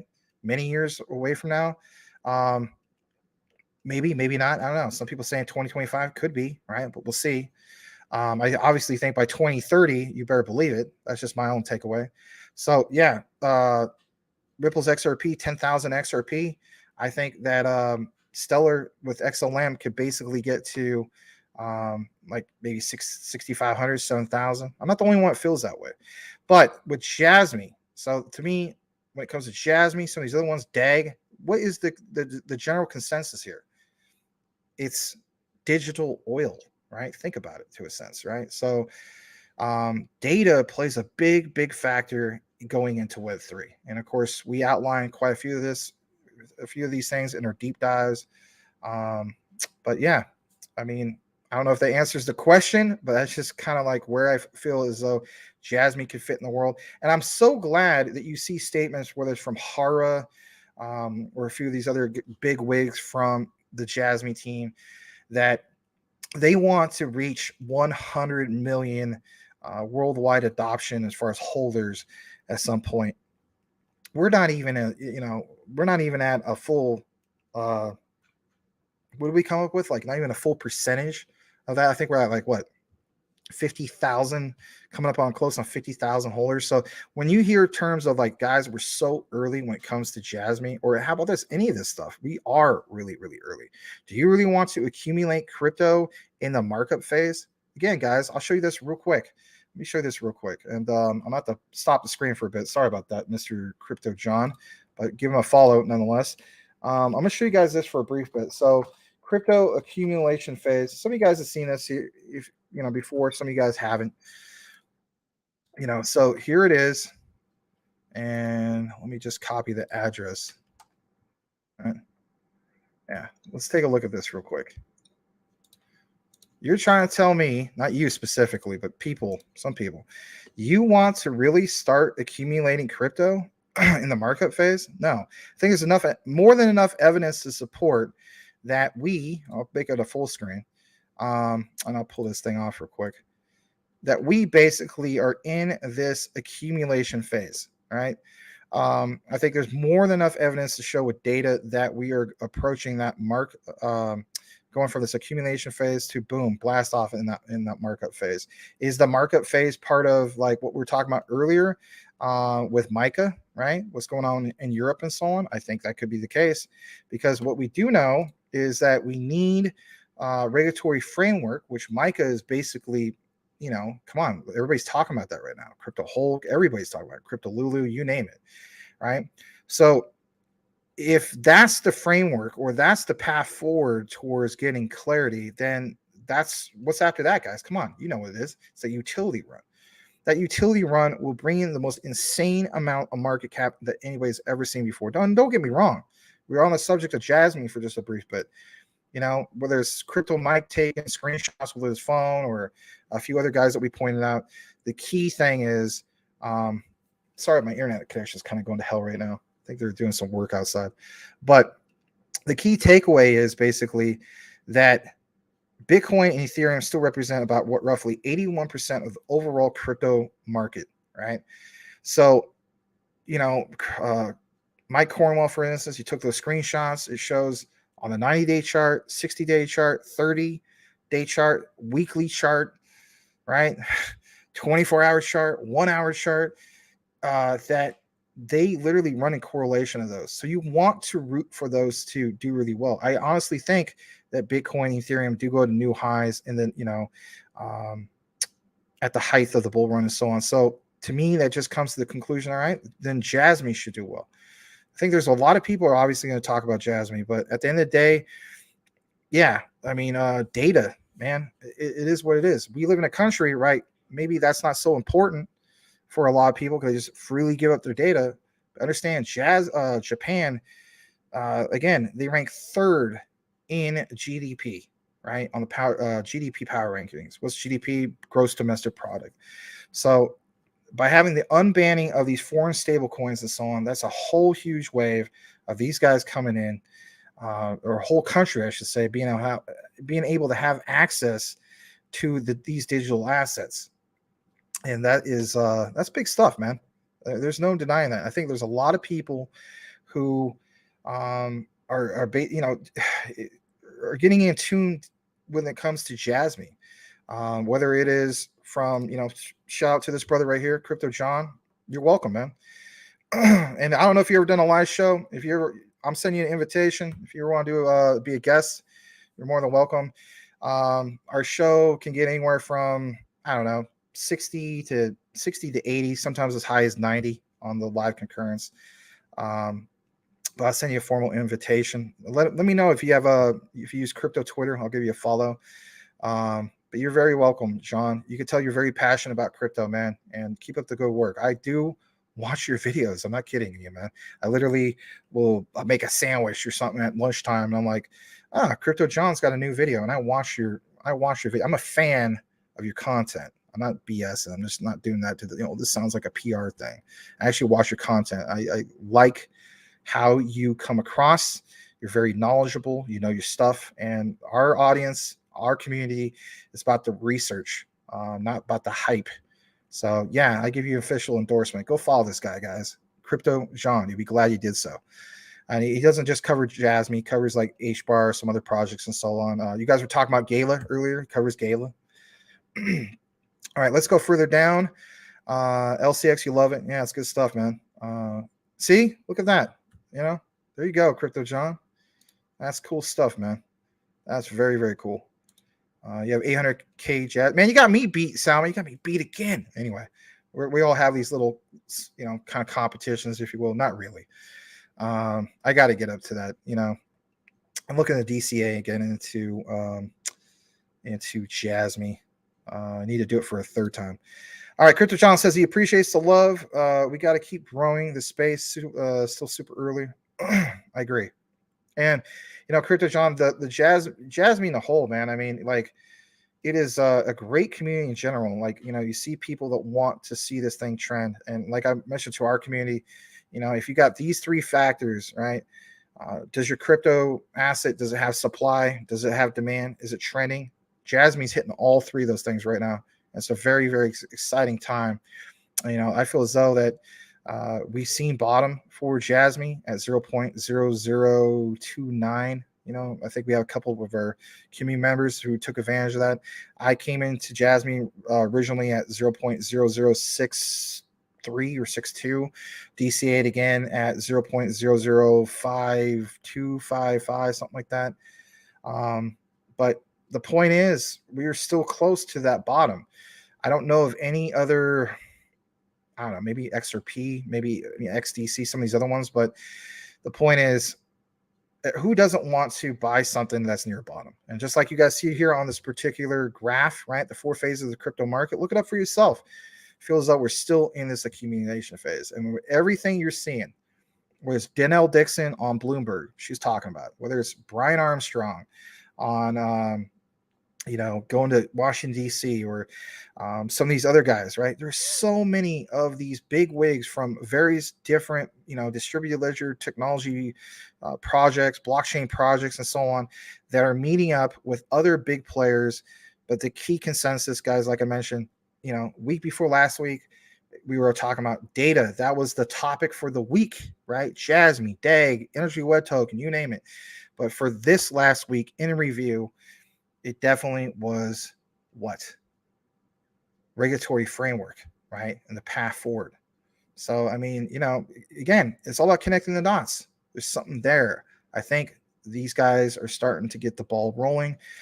Could be wrong. Some people say, like you guys mentioned, it could be a PR move. But really, is it a PR move? I mean, it'd be a PR move if you have maybe like 1 or 2 guys from a different project, but you have countless examples. I gave you guys, I think one day, like, we had 10 different tabs on screen about the news of this project, that project, boom, boom, boom, boom, boom.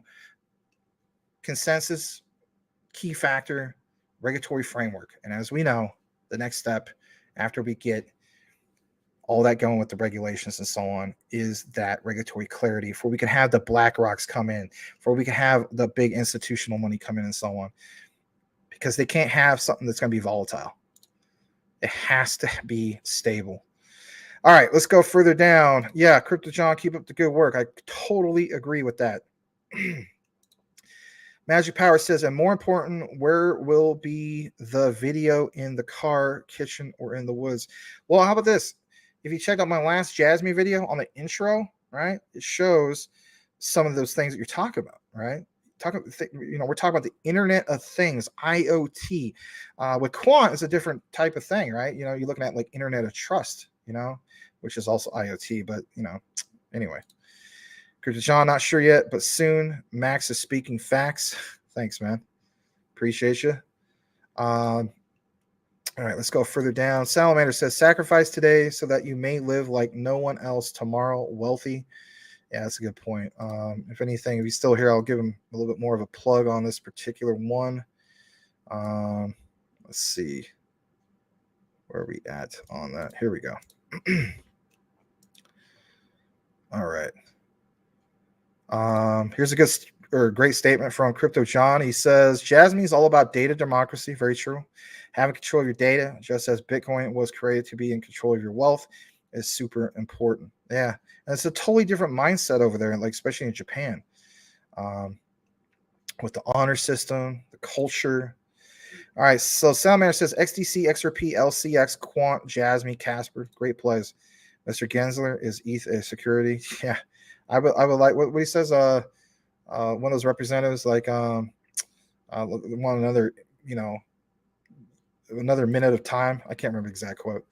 People buy Jasmy at $30 too late. I mean, I'm FOMO money. Let's face it, right? That's where it's at. They buy the top of that mountain, they get wrecked. But for people that came in early, like ourselves and so on, we want to see the FOMO money. It's nothing personal, right? Same thing will happen with LCX and XRP. I believe so too. Looks like the lower lows on the accumulation phase compared to the markdown phase. Thank you for that, Edward Vinson of Top Shelf Crypto. Stargazer says, hey, Crypto John, good to see you here. Yeah, it's an honor to have him, man. Absolutely. LCX will be a true diamond. Andre DeFi, welcome, man. Those are some good plays right there. I have Algo. I actually, you know what? You're right. Tim Shea. I forgot he mentions that I technically do have Bone. So I have Bone. I just got to woof the rewards. Don't have Gala. A lot of good projects, though, man. XDC, Solid, LCX, XLM, Casper. We did an intro on that. XRP. Look out for a deep dive for WASPay, WTK. Yeah, good to see you, man. Aloha. You're 3 hours behind me. So you guys are 6:41. My goodness, right? So, right now as we speak, it's like in the East Coast, it's literally Sunday morning, and it's literally it's probably still daylight, on Saturday night where we could have you here, man. Magic Power says, Salman, no, Ether is not a share. We want to have power over the crypto market and thus have people's money to speculate with. The retailers should remain poor and we should get richer and richer. That's a good point. I agree. He is cool. He may spend a bunch of money though. Hey, you know what? He recognizes the opportunity. He probably wants that, or I should say probably he does want that generational wealth, just like any of us. All right, let's go further down. Andre says thrilling, exciting, tiring, taxing, rewarding, dangerous. Yeah. All right. I reclaim my time. Yeah, that's right. Yeah. All right, let's see what we got left on this particular deep dive. Not deep dive, but what we have. Let me see. All right. I think we have just a little bit left. All right, so I did show you guys the whole thing in regards to Monty Metzger of Liechtenstein. I'm going to show you guys this. This was 12 days ago. This is in regards to LCX Earn, and it comes officially from Liechtenstein, or LCX Liechtenstein Exchange. Let's go ahead and share this. Smash that like if you haven't done so already. Here we go.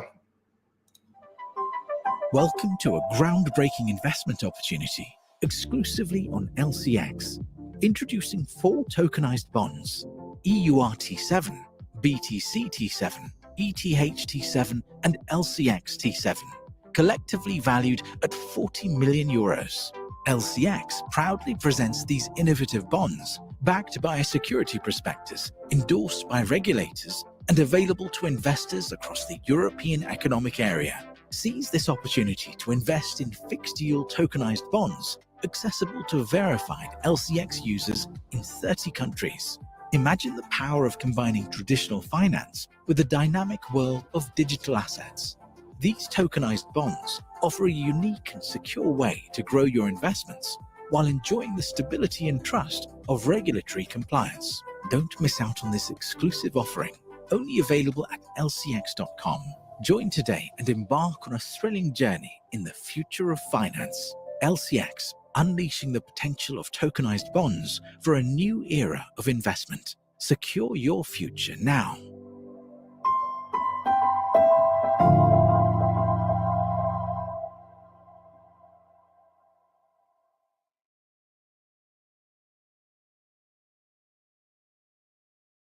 All right, so that was cool. You might have seen it, maybe you haven't. It doesn't matter, but it was new for the most part. We're going to jump into a little bit more of what we have. I'm going to fast forward to this segment of Casper. So if you've been waiting for the Casper coverage, let's go ahead and get into that. So let's jump into that. And this is from the X Frontier, like I mentioned, Kim and Kevin Cage.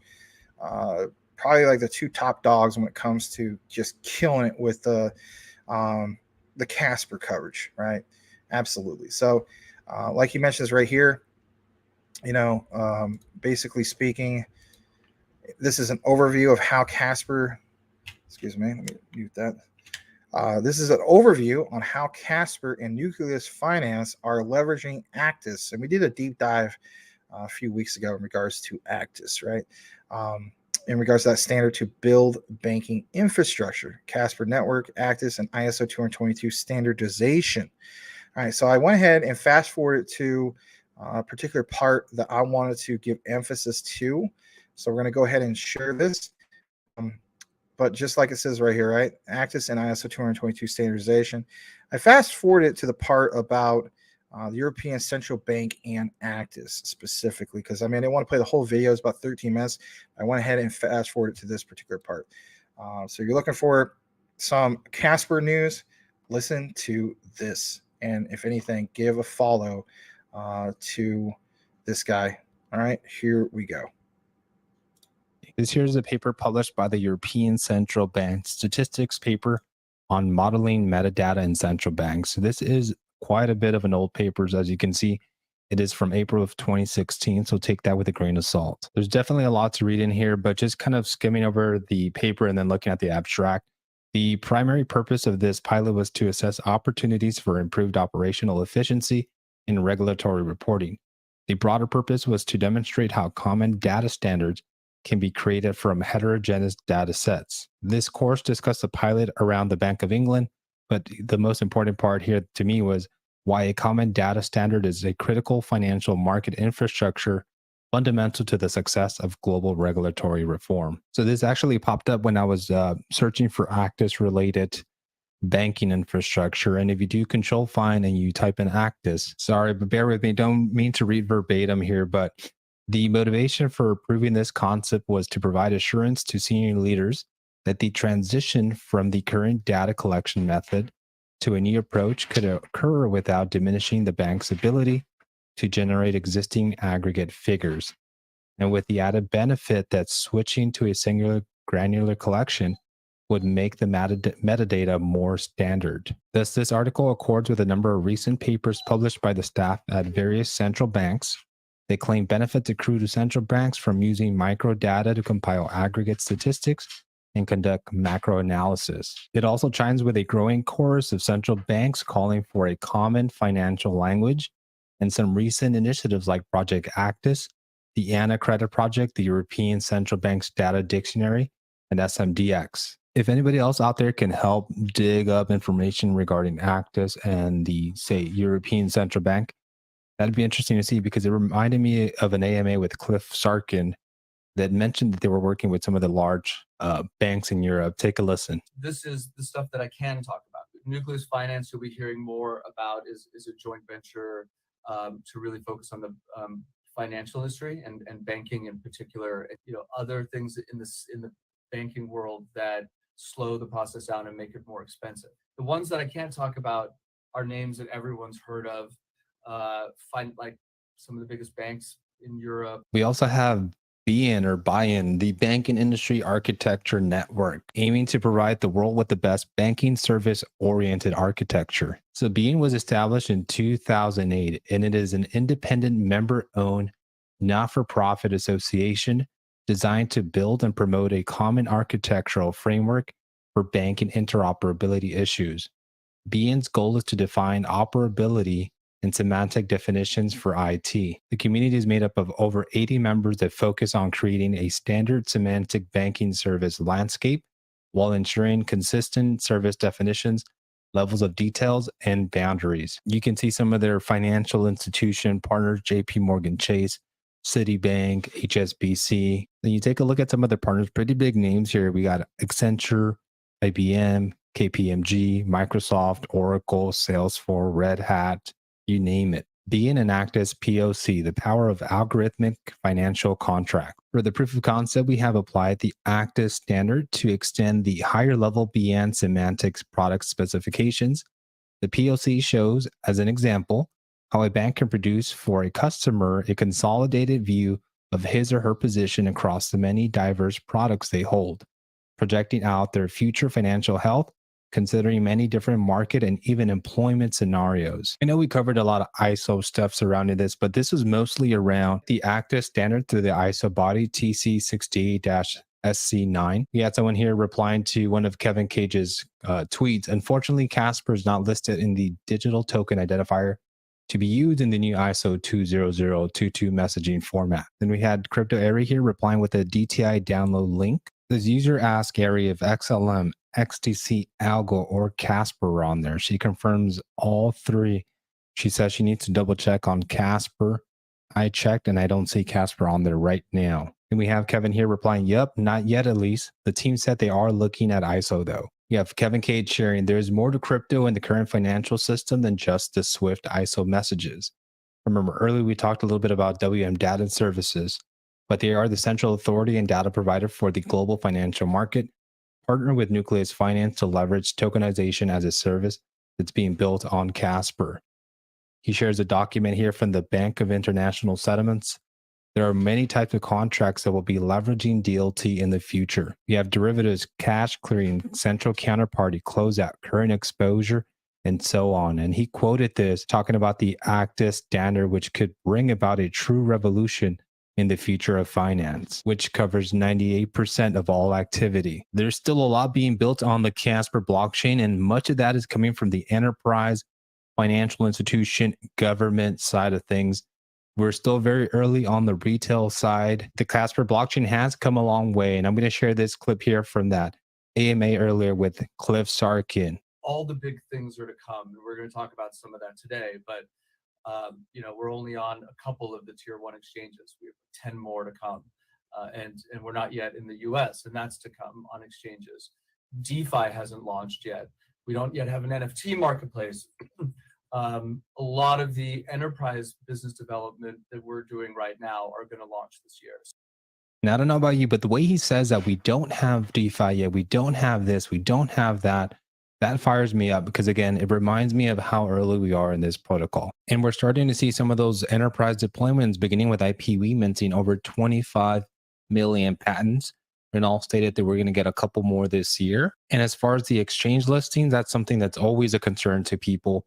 But you either got to change your mindset about an investment because Casper is a long-term play, or you just need to change your investment completely. And this is the latest message on exchange listings coming from CEO Renal Manahar. So one, we're usually not super aggressive on it for regulatory reasons. You know, almost all the listings we've had, we've done them in a manner that is very, very compliant. I think this is what people need to understand. You can't be two things. like we either have to be like a serious community that's really focused on real solutions, and as a result, the CIOs and CTOs of Fortune 500 companies still pick up my phone call if I call them. Right? If we do all the moon boy stuff, like that just you can't be like that. That just turns them off completely. So you can't be both. Well, that wraps it up for today. If you're still watching, you truly are a pioneer in this space. And if you're new to the channel, new to Casper, and you found value in the work that I do, please consider liking and subscribing. Also follow me on Twitter at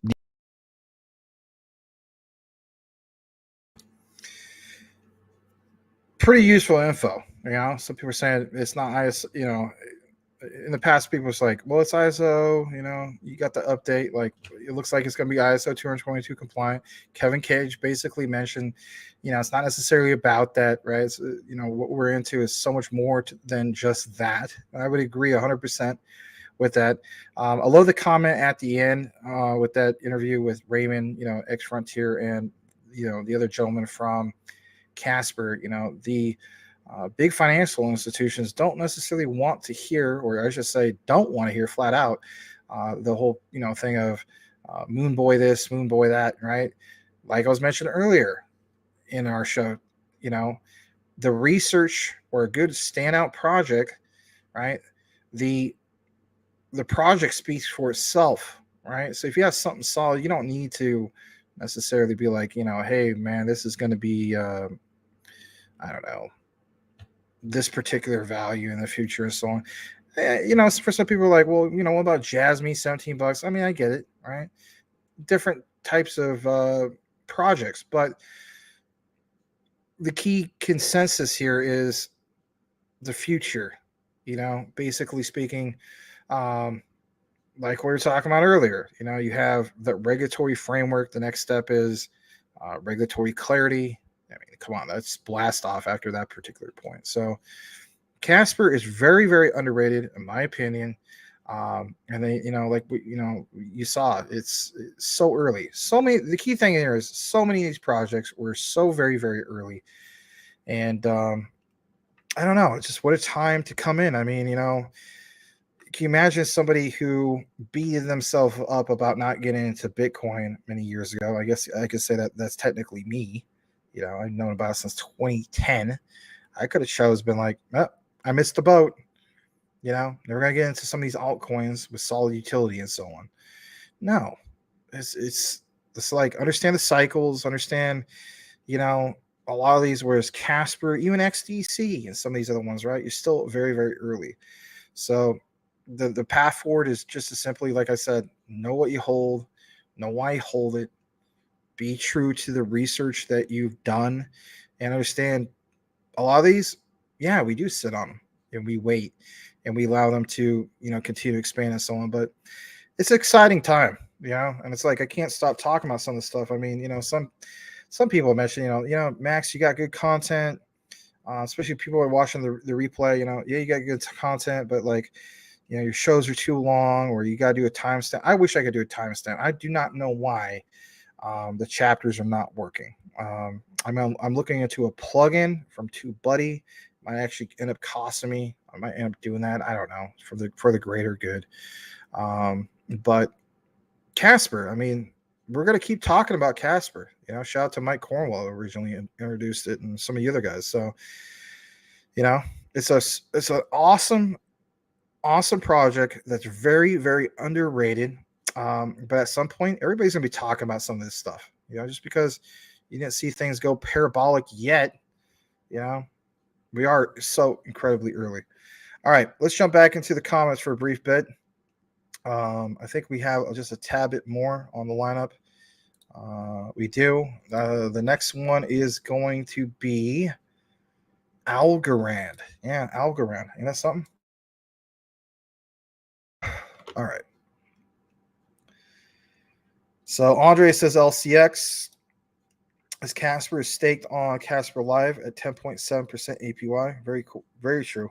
Very cool.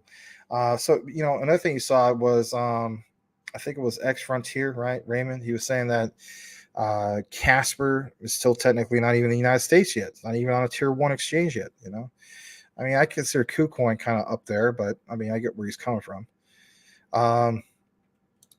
Patrick Collier, welcome. Edward Vincent says, get the money bags out. Good to have you here, Patrick. Say, where you been? You've been asleep. Your head was killing you. 9:49, you posted that. 9:58, so roughly 9 minutes ago. Blackwood, welcome. Glad to have you here. Booyaka. Stargazer saying hello to you. Appreciate you too, Stargazer. Thank you for being here late. I think he probably left by now, and that's okay. I like this comment. He says, hello, sir, Crypto John. I watched your channel, found out about Jasmy through you. Greatly appreciate it. Welcome to CTN. He could still be here. You never know. Maybe he took a step away. I don't know.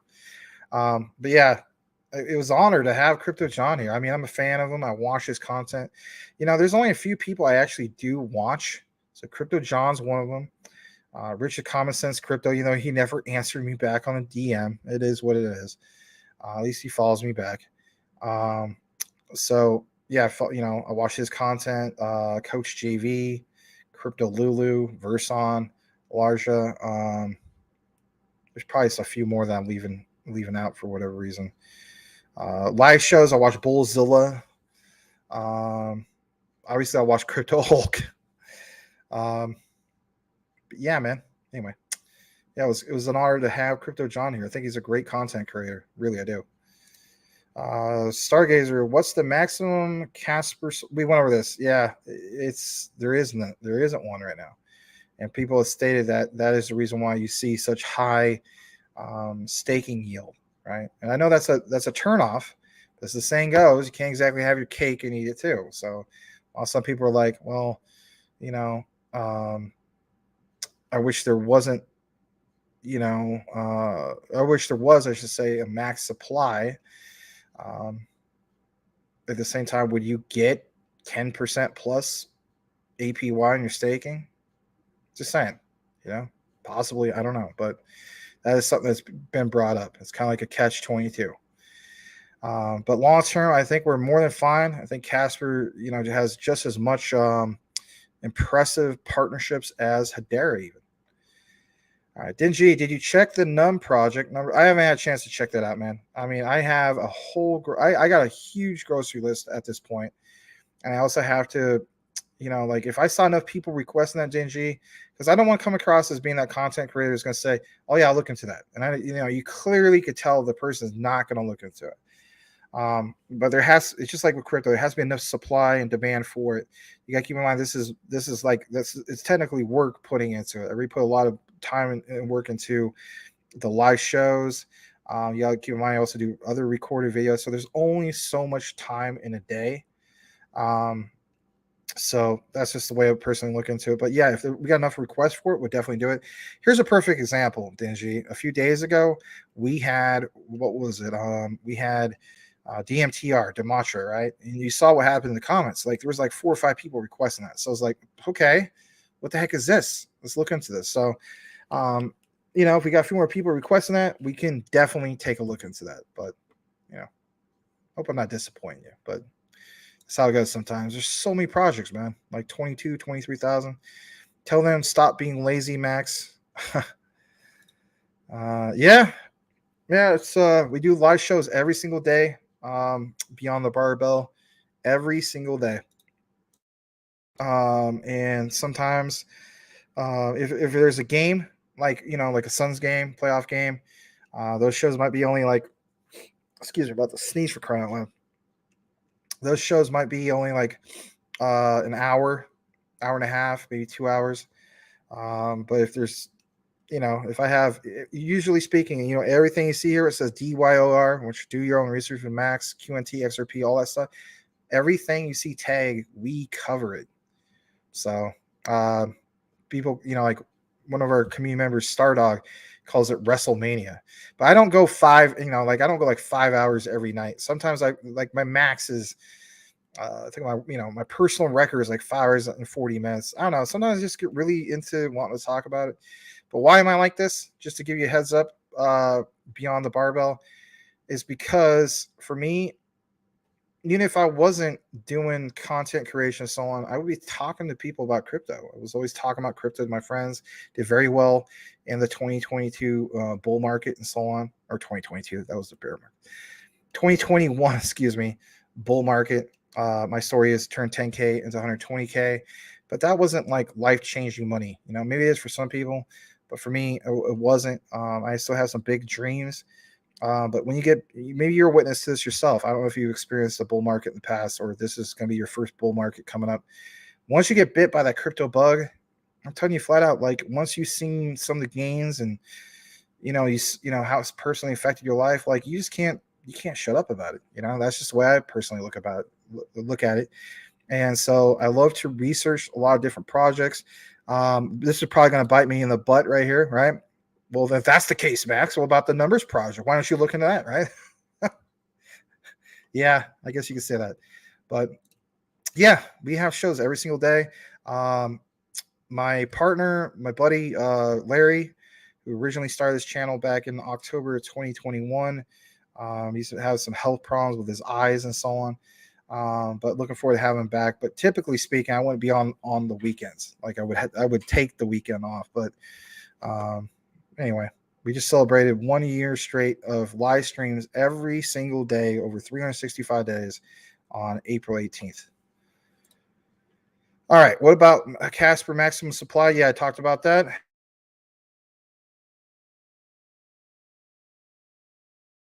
Excuse me. LCX, Energy Web Token, Casper, Algo. Man, good stuff. Let me turn on this fan. It's funny how you guys give dabs on that. That's funny. All right. Brittany's got, I think she's getting sleepy. She's putting all that up. Elon Musk, the XXX and all other ISO partners specific to payments, etc. Yeah, that's a good point. Sammy from Alabama, welcome back. He says, let's go Jasmy, H-bar, XLM. Cool, man. Welcome back. Sammy from Alabama. I always wondered, Sammy, I probably shouldn't wonder this. I probably know the answer to this. Maybe I asked this a while back, so I apologize.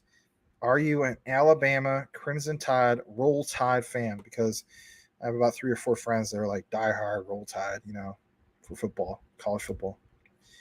All right, Magic Power says Curfi. Yep, Jesse. I sent him a message.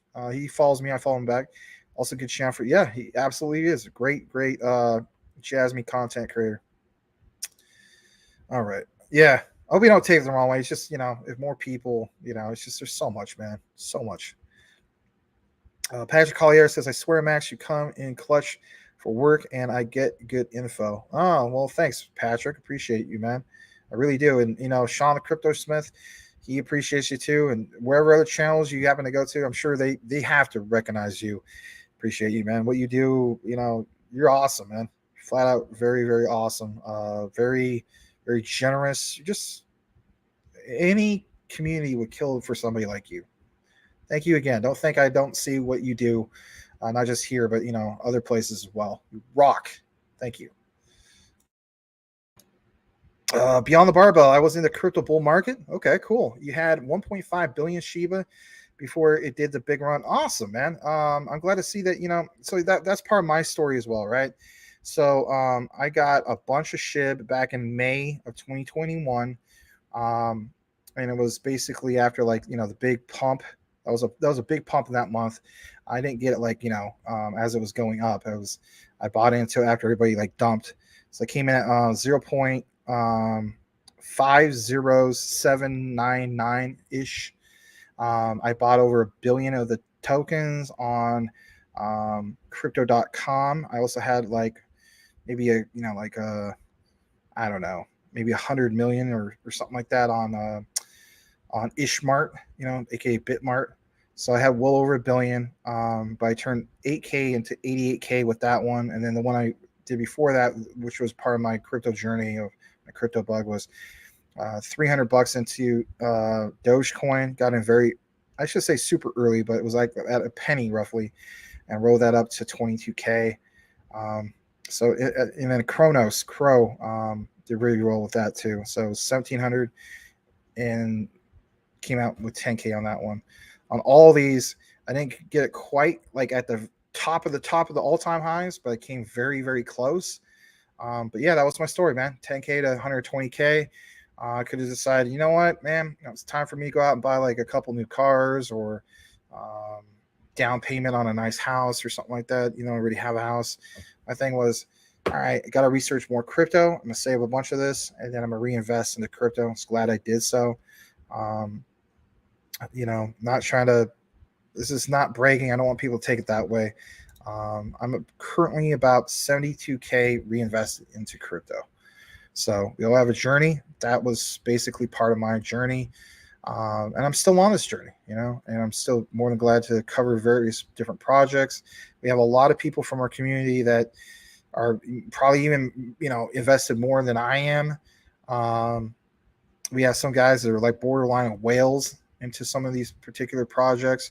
But the key consensus is we stand by the research that we've done, and I'm glad to see people like yourself cover Jasmy. There's a lot to be excited about. We're so early still. So I just saw we ticked up at, into the 40s again. Smash that like if you haven't done so already. We're going to read a few more comments, and I think we're going to just basically recognize what's going on with a few more things in the market, and we'll go from there. So we're not quite done yet, but let's read a few more comments. All right, let's see where we're at. Mr. Muff says he's been in Jasmy since 21 cents, so followed it down, but really begged up at the bottom. Yeah, you really did. You did really well with that, man. Top Shelf Crypto, give him a follow on Rumble. He says, Max, have you had any Alabama white barbecue sauce? I seen that. So on my phone, I got a notification, but like one of those shorts. There's this guy who made, I know what you're talking about, man. He takes some barbecue chicken, he grills it up, and I don't know. I know some people don't really like mayo. I mean, I like mayo, right? But he mixes it with mayo, a little bit of garlic, a little bit of like parsley and some other stuff like that. I don't know if it's Worcestershire, but I don't know, a bunch of ingredients. It's that white sauce. I know what you're talking about, man. He calls it Alabama white cream sauce.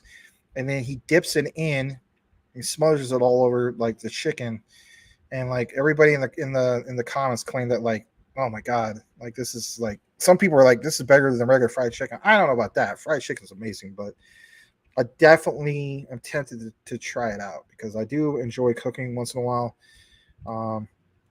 And yeah, it looks really good. I know it is a real thing. It looks really good. Have you tried it, and do you vouch for it? And is it your favorite sauce now? I'd like to know about that. Because another thing I like is a lot of us make fried chicken, right? And maybe you're the type of guy where you like to dip your chicken into like ranch. But if you already have that white sauce, well, then what's the point of dipping into ranch? You already have it. So, I don't know.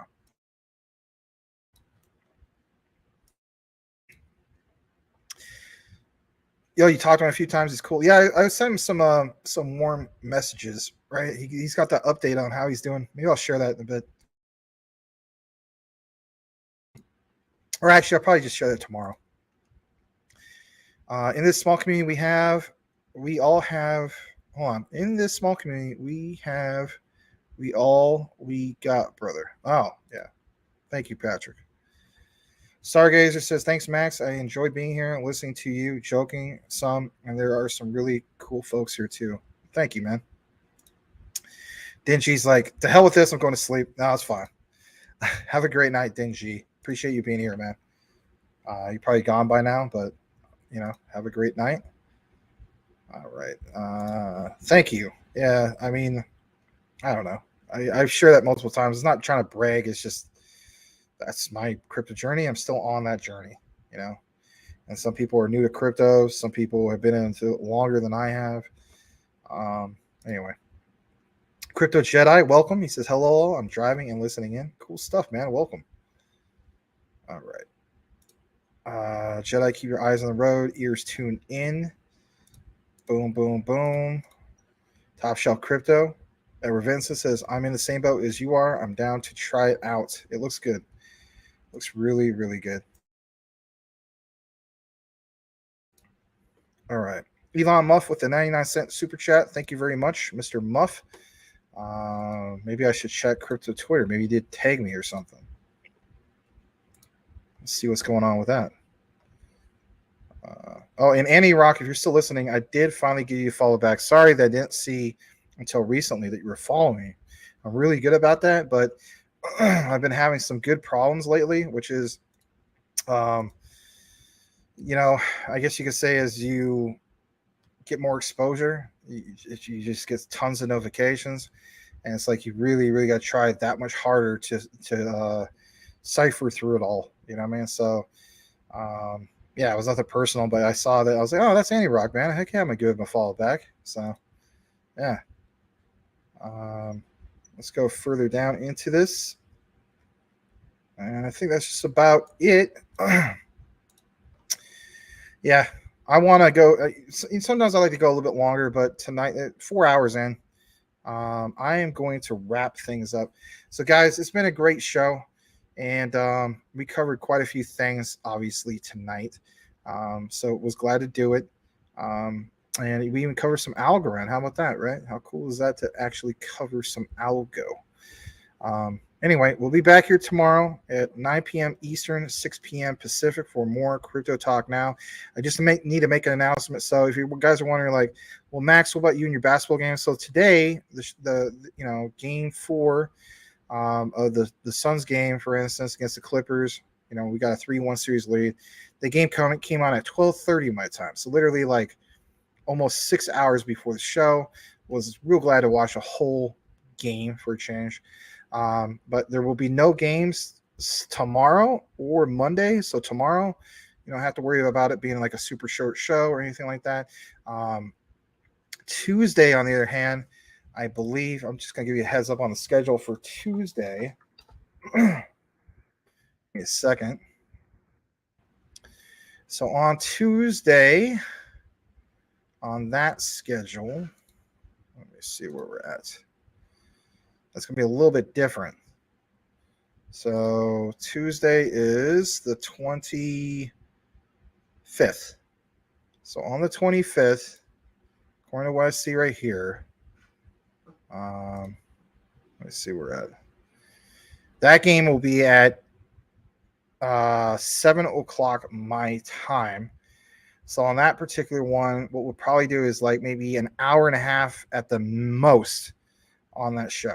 Possibly 2 hours, possibly, but anywhere from an hour and a half, like basically, an hour and a half to 2 hours max. I'm probably going to wrap it up at an hour and a half because I want to be able to watch that. And that's a big game. If Suns win that game, they advance to the second round. It's very, very cool stuff. So that's what's up with the schedule. For the next couple of days, you don't have to worry about me ending things early. So go Suns, as you can see right here with my old school 7th grade hat. I somehow was able to fit on my big noggin. And I'm glad to have done the show with you guys. So you guys all have a great night. Magic Power, Brittany, Blackwood, all you guys. And God bless you too, Patrick Collier. You guys have a great Sunday. I don't know. I need to get back to a new church. I just got to pick one out and so on. But sometimes I'm just kind of worried about my dad being home while I'm gone. Still not quite, perfect balance. So anyway, been a great show. Over and out for now. We'll kick it into the outro. Thank you for that, Mr. Edward Vinson. You guys have a great night.